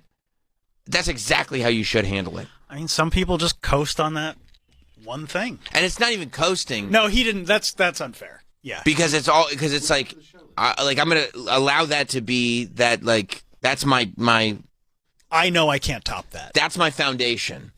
But I'm just going to have a good time. I'm not trying to top it. I think when you're coasting, you're trying to live off of it, as like opposed to just like, I have the ability to have fun now.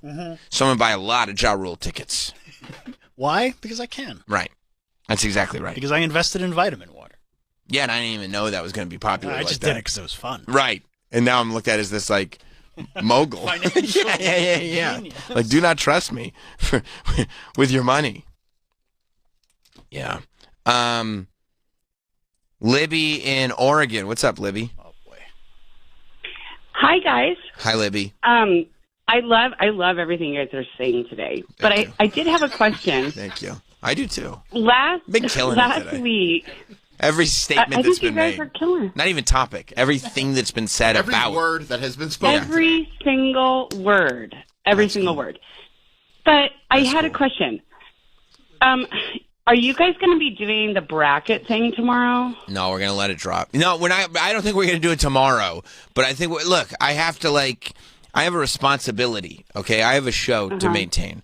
And as much as people love the alt-rock one-hit wonders, I can't just be, like, I'm not the type. I don't feel right. Just, like, you're not a one-trick pony, Sam. I'm not a one-trick pony, you're and not. I don't ride things into the ground like that. I got to let things breathe. I got to give them existence on this planet.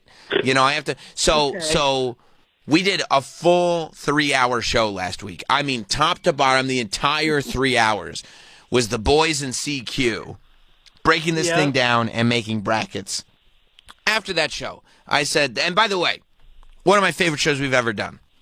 That show is about as close to perfect as the show is ever going to get. Like, I was part of that show. Well, that's awesome. I mean, I don't know if, you know. Okay, there could have been a couple things I would change about that show. Yeah. But we cut it out of the replay. Yeah, like, if we were doing best of for a week, I would say you could put that whole show on, and that would be a best of show. All that said, I knew immediately after. I said, okay, this thing has to breathe. We can't just be the show that talks about 90s songs all the time. So I said, we're going to let it breathe for a week. And then maybe next week, we'll spend a little bit of time doing one of the first rounds of one of the brackets. Maybe next week we'll get back to it. Only one? Maybe. We can't. Well, we can't. We have to. We have other things to do. Yeah, I agree with you. Because my blood pressure was really high that day. Well, I mean, Libby, you could. That's probably your body's carrying around a lot. Oh, shut up. Oh, Libby. But listen, Libby, Libby, Libby, what I would like Libby, is Libby, you know I'm just flirting. I know, and I okay. adore you. Okay, thank you. Okay, thank you. But can you let us know, like the fans, that because we have a bracket in it. Because I studied it over the weekend. Mm-hmm. I've been studying it every single day. Oh boy, doing my due diligence. Good. And I know that the fans have a good shot. But Sam, I have to be honest with you. Mm-hmm. You actually have a pretty good lineup. I will say, once I saw the matchups in my bracket, I was like, oh my God. In terms of first round matchups, because my bracket was like, when I looked at it on paper, it was a little weird. But once it got broken up into matchups, the first round matchups in my bracket are nuts. Mm-hmm. Nuts. You got some guys. I think so too. Yeah. I'm rooting for you, buddy, but I want the fans to win. Okay. And I think you do too. I do, but I speak for the fans when I say that they don't want you referring to them as us. Oh, okay, fine. Oh, good night. I'm going to go now. Thank you, Libby. Jerk. You're the best. Bye. We love you, Libby. I'm just flirting. Thank you. You have counting blue cars against She's So High. That's what I mean. I'm like right there. I mean, it's crazy. It's crazy what's on that tournament. Did we post the bracket? No. Okay. We'll post the bracket before we actually start to fantasy book what's going on here. Before we do the bracketology. I don't know. I call everything fantasy booking. Before we do the bracketology, we'll post the brackets for sure. But I said we got a lot of stuff to do because I see a lot of stuff and I want to comment on it. I want to talk about it. I saw our good friend, Jim Norton, who I reached out to recently because I saw him on the Kill Tony Netflix show. Oh, right. And the minute that he did was hilarious. He had a joke, an AI joke. Did you see it? Did you guys see it at all? I did, yeah. It was great. Yeah, the AI joke about the eggs. Yeah. I thought that was, amazing joke. But he was on Theo Vaughn's Theocast. And that's the name. It's the Theocast. And, well, Theo, I don't know if he's met Jim's wife yet, Nikki. But there was a moment that I saw when Jim introduced Theo to his wife's anatomy. Is that this clip, Mike? Is that him being introduced to the anatomy? Yeah. Okay. I'm glad that this is that. Let's take a look. This is from Last Night Tonight with Theo Vaughn. Oh, this past weekend. Okay. All right. I don't know everything. If you wanted me, she wouldn't care. You're crazy. Yeah, she wouldn't care. Oh, dude, maybe just do a drawing of it for me. Okay, all right. You think? All right, just show it. I'll kind of go like this a little. All right. I won't show it on camera just because. No, just show it to me. I don't want to see all of it at once. Oh, though. yeah. I can't show it all on camera because she's a lady. She wouldn't care for that. No lady wants their penis shown completely on camera. Oh, for sure. Dude, I don't even want to fucking look at it. I won't show it to you if you don't want to look at it. No, I'm okay. Okay. Let me see here. Hold on. You can. I won't just. Jim is on his phone, legit looking up the photo, and Theo has his hands over his face, like a little kid. In a defensive motion. Right, in a defensive motion, but he's got peekies. He's got his hands over his face, but just a little peekies. So he can still see it, but he doesn't want to take it all in, it looks like. Okay. Let me see here. Hold on. You can. I won't just hit you with it. Yeah, that's no surprise. You don't be like. Let me find an acceptable photo that she would be proud of. Okay. No, she wouldn't like that. That's a video. I'll find one for you. Yeah, take your time. The video is think about something else for just a minute. All right. You want to see? Yeah, hold on. Okay. Yeah. Whoa, brother! What the heck? Oh my God, Jim! Your wife has that? That's my lady. That's my best gal. Wow. That is That is a tall pussy. She's a tall lady. She's a tall lady. Oh, that thing's in 4-H, huh? Yeah, you got to get back home.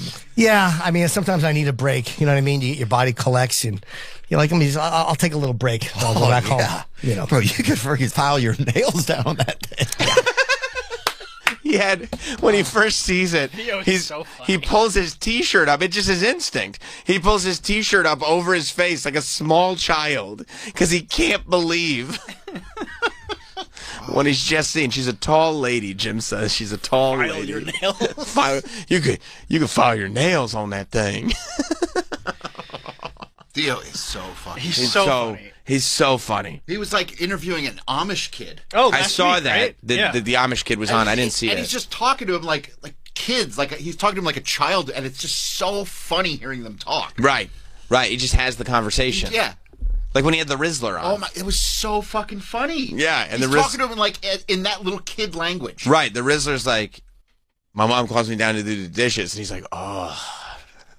Like totally relates. Yeah, and he's like, yeah, and then I got downstairs and the dishes were already done. And Theo's like, so you didn't have to interrupt your game. You didn't even have to go down. Oh, right, because he had to explain to him what Fortnite was. Yeah, the whole thing. The whole thing. And then he asked him, I think he goes...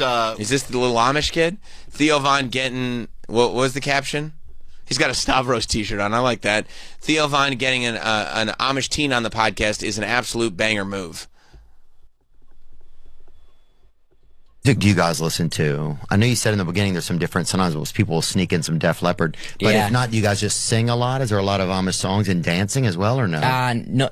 In our community, there's not really any dancing. There's the only music song. He finds a kid that literally sounds like an Amish kid. Yeah. You know what I mean? It's like an Amish accent. Like a real kid. Yeah. Is he on Rumspringa? I don't know. I don't know much about this kid.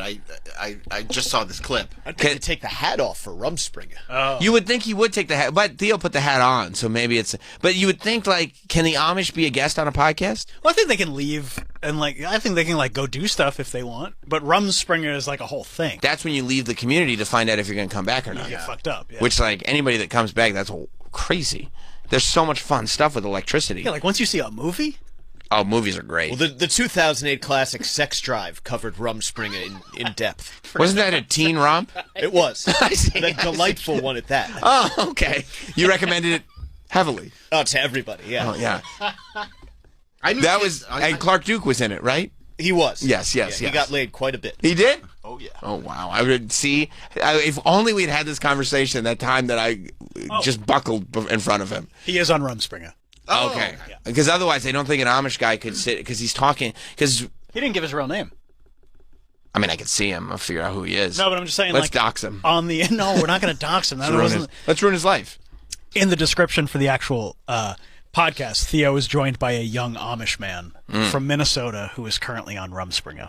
Because I would think, Minnesota Amish is for real. Yeah. That's legit. Pennsylvania Amish is one thing, but Minnesota... Pennsylvania Amish, that's legit, too. But Minnesota Amish, they get so cold. It's deep in it. It's deep in it. But Pennsylvania Amish, the real like deal. Lancaster, I mean, that's like... That's the real... They live it. That's the real deal. Yes.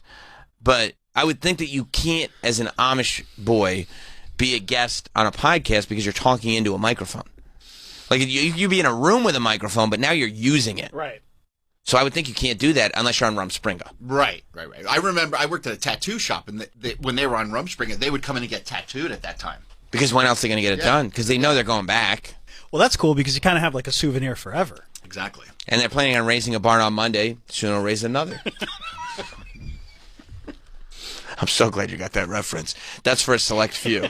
A very select few. Some people did as well. I know. And the people who did, it hit hard. I wasn't expecting that. Right. All right, let's hear this gentleman. Songs that are really louder would be like German hymns, but then like on the and sometimes we like sneak out on the weekends and stuff and listen to some Soulja Boy or something. Yeah, like Soulja Boy, Def Leppard, Bon Jovi, a lot of Amish like rock and roll, and then I guess house EDM music. Yeah. And then also like, a lot of country like Garth Brooks, Mark and Wallen. Yeah. People like that. But I also listen to like a little bit of rap stuff. Like Amish Paradise is That's a pretty good song. Amish Paradise? Yeah. Keeps running. Who sang that? Weird Al Yankovic, I did. Oh, I think did I he? did. That Yeah. makes perfect sense. That's groovy. Yeah. Amish Paradise, I love that song. That's a banger, huh? It is a banger. Did you pause for a He looks moment? It's just odd too that he's like, I like some of the rap stuff, like Weird Al. But I guess you're not exposed to any of it, so you don't even know. He gives another rapper. He likes other rappers. Yeah, I do like that Theo's for like. What do you guys listen to? Like Soulja Boy. Why don't you? His references, his polls. Yeah, like so... what do you like? What goes on in that brain?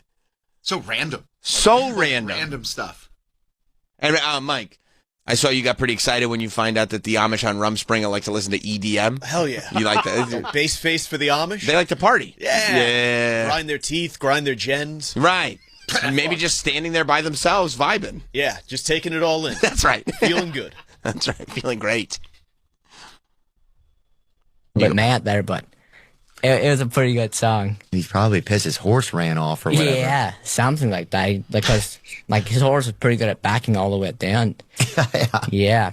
And then also like I like to listen a little bit of like rap stuff too. Oh yeah? Yeah, like Gunna. A little bit of Gunna. Oh, you listen to some Gunna? Yeah, like I don't really listen to what he says. I looked at the lyrics like a couple times and like the lyrics aren't the best, but like I like the way it sounds, like the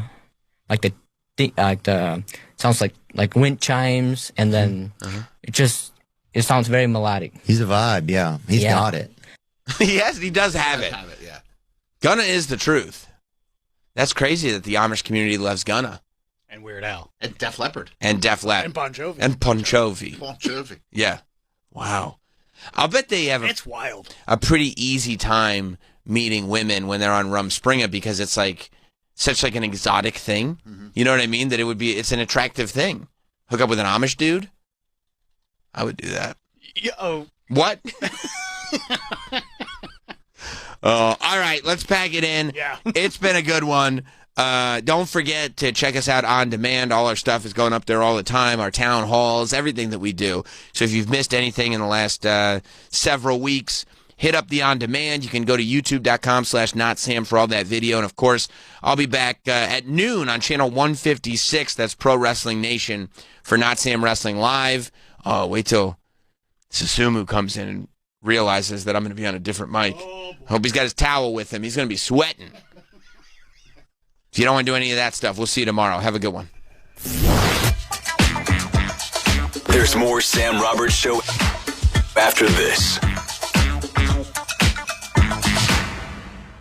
Sirius XM mornings are pop culture, headlines, personalities. Start your day with Today's Show live on Today's Show Radio. Good morning to you. So glad you're starting your week with us. Then get the celebrity scoop with Page 6 Radio and Stars. What Page 6? So, we hear things. Your hot takes with the Smith sisters on Radio Andy. We're finally gonna get the story behind the story. And don't miss Andy Cohen Live, the king of convo. Lady Gaga, Coleman Domingo, Kylie Minogue. One of the hardest working men in showbiz. Thanks. Your morning vibe, live for the morning drive. Sirius XM 102 through 109. Hi, I'm Chuck McDowell, and no, this isn't a timeshare cancellation ad. I'm here to help you break free from your overpriced mobile carrier with Red Pocket Mobile. Did you know the average American wireless bill is $140 a month? At Red Pocket, plans start at just $10 a month for unlimited talk, text, and data with absolutely no games and no price increases ever. But it gets even better. Red Pocket gives you your choice of all three major mobile networks for the very best 5G coverage anywhere you are. And you get to keep your phone and number. At Red Pocket Mobile, you don't have to settle. I don't see how anyone could say no to getting one low, locked-in price and 3 5G networks. Red Pocket Mobile, your new ultimate cell carrier. Switch and get one locked-in low price, 3 5G networks, and live customer care in 2 minutes. Go to redpocket.com. That's redpocket.com, redpocket.com.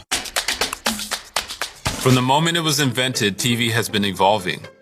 We've gone from a few black and white channels and a handful of shows to limitless possibilities, including what, how, and where we watch. But the one thing that's been consistent is the audience. Without them, there is no TV. That's why Philo is proud to be the streaming service that puts our audience first with everything we do. At Philo, there are no contracts and no hidden fees to watch all your favorite stuff however you want to watch it.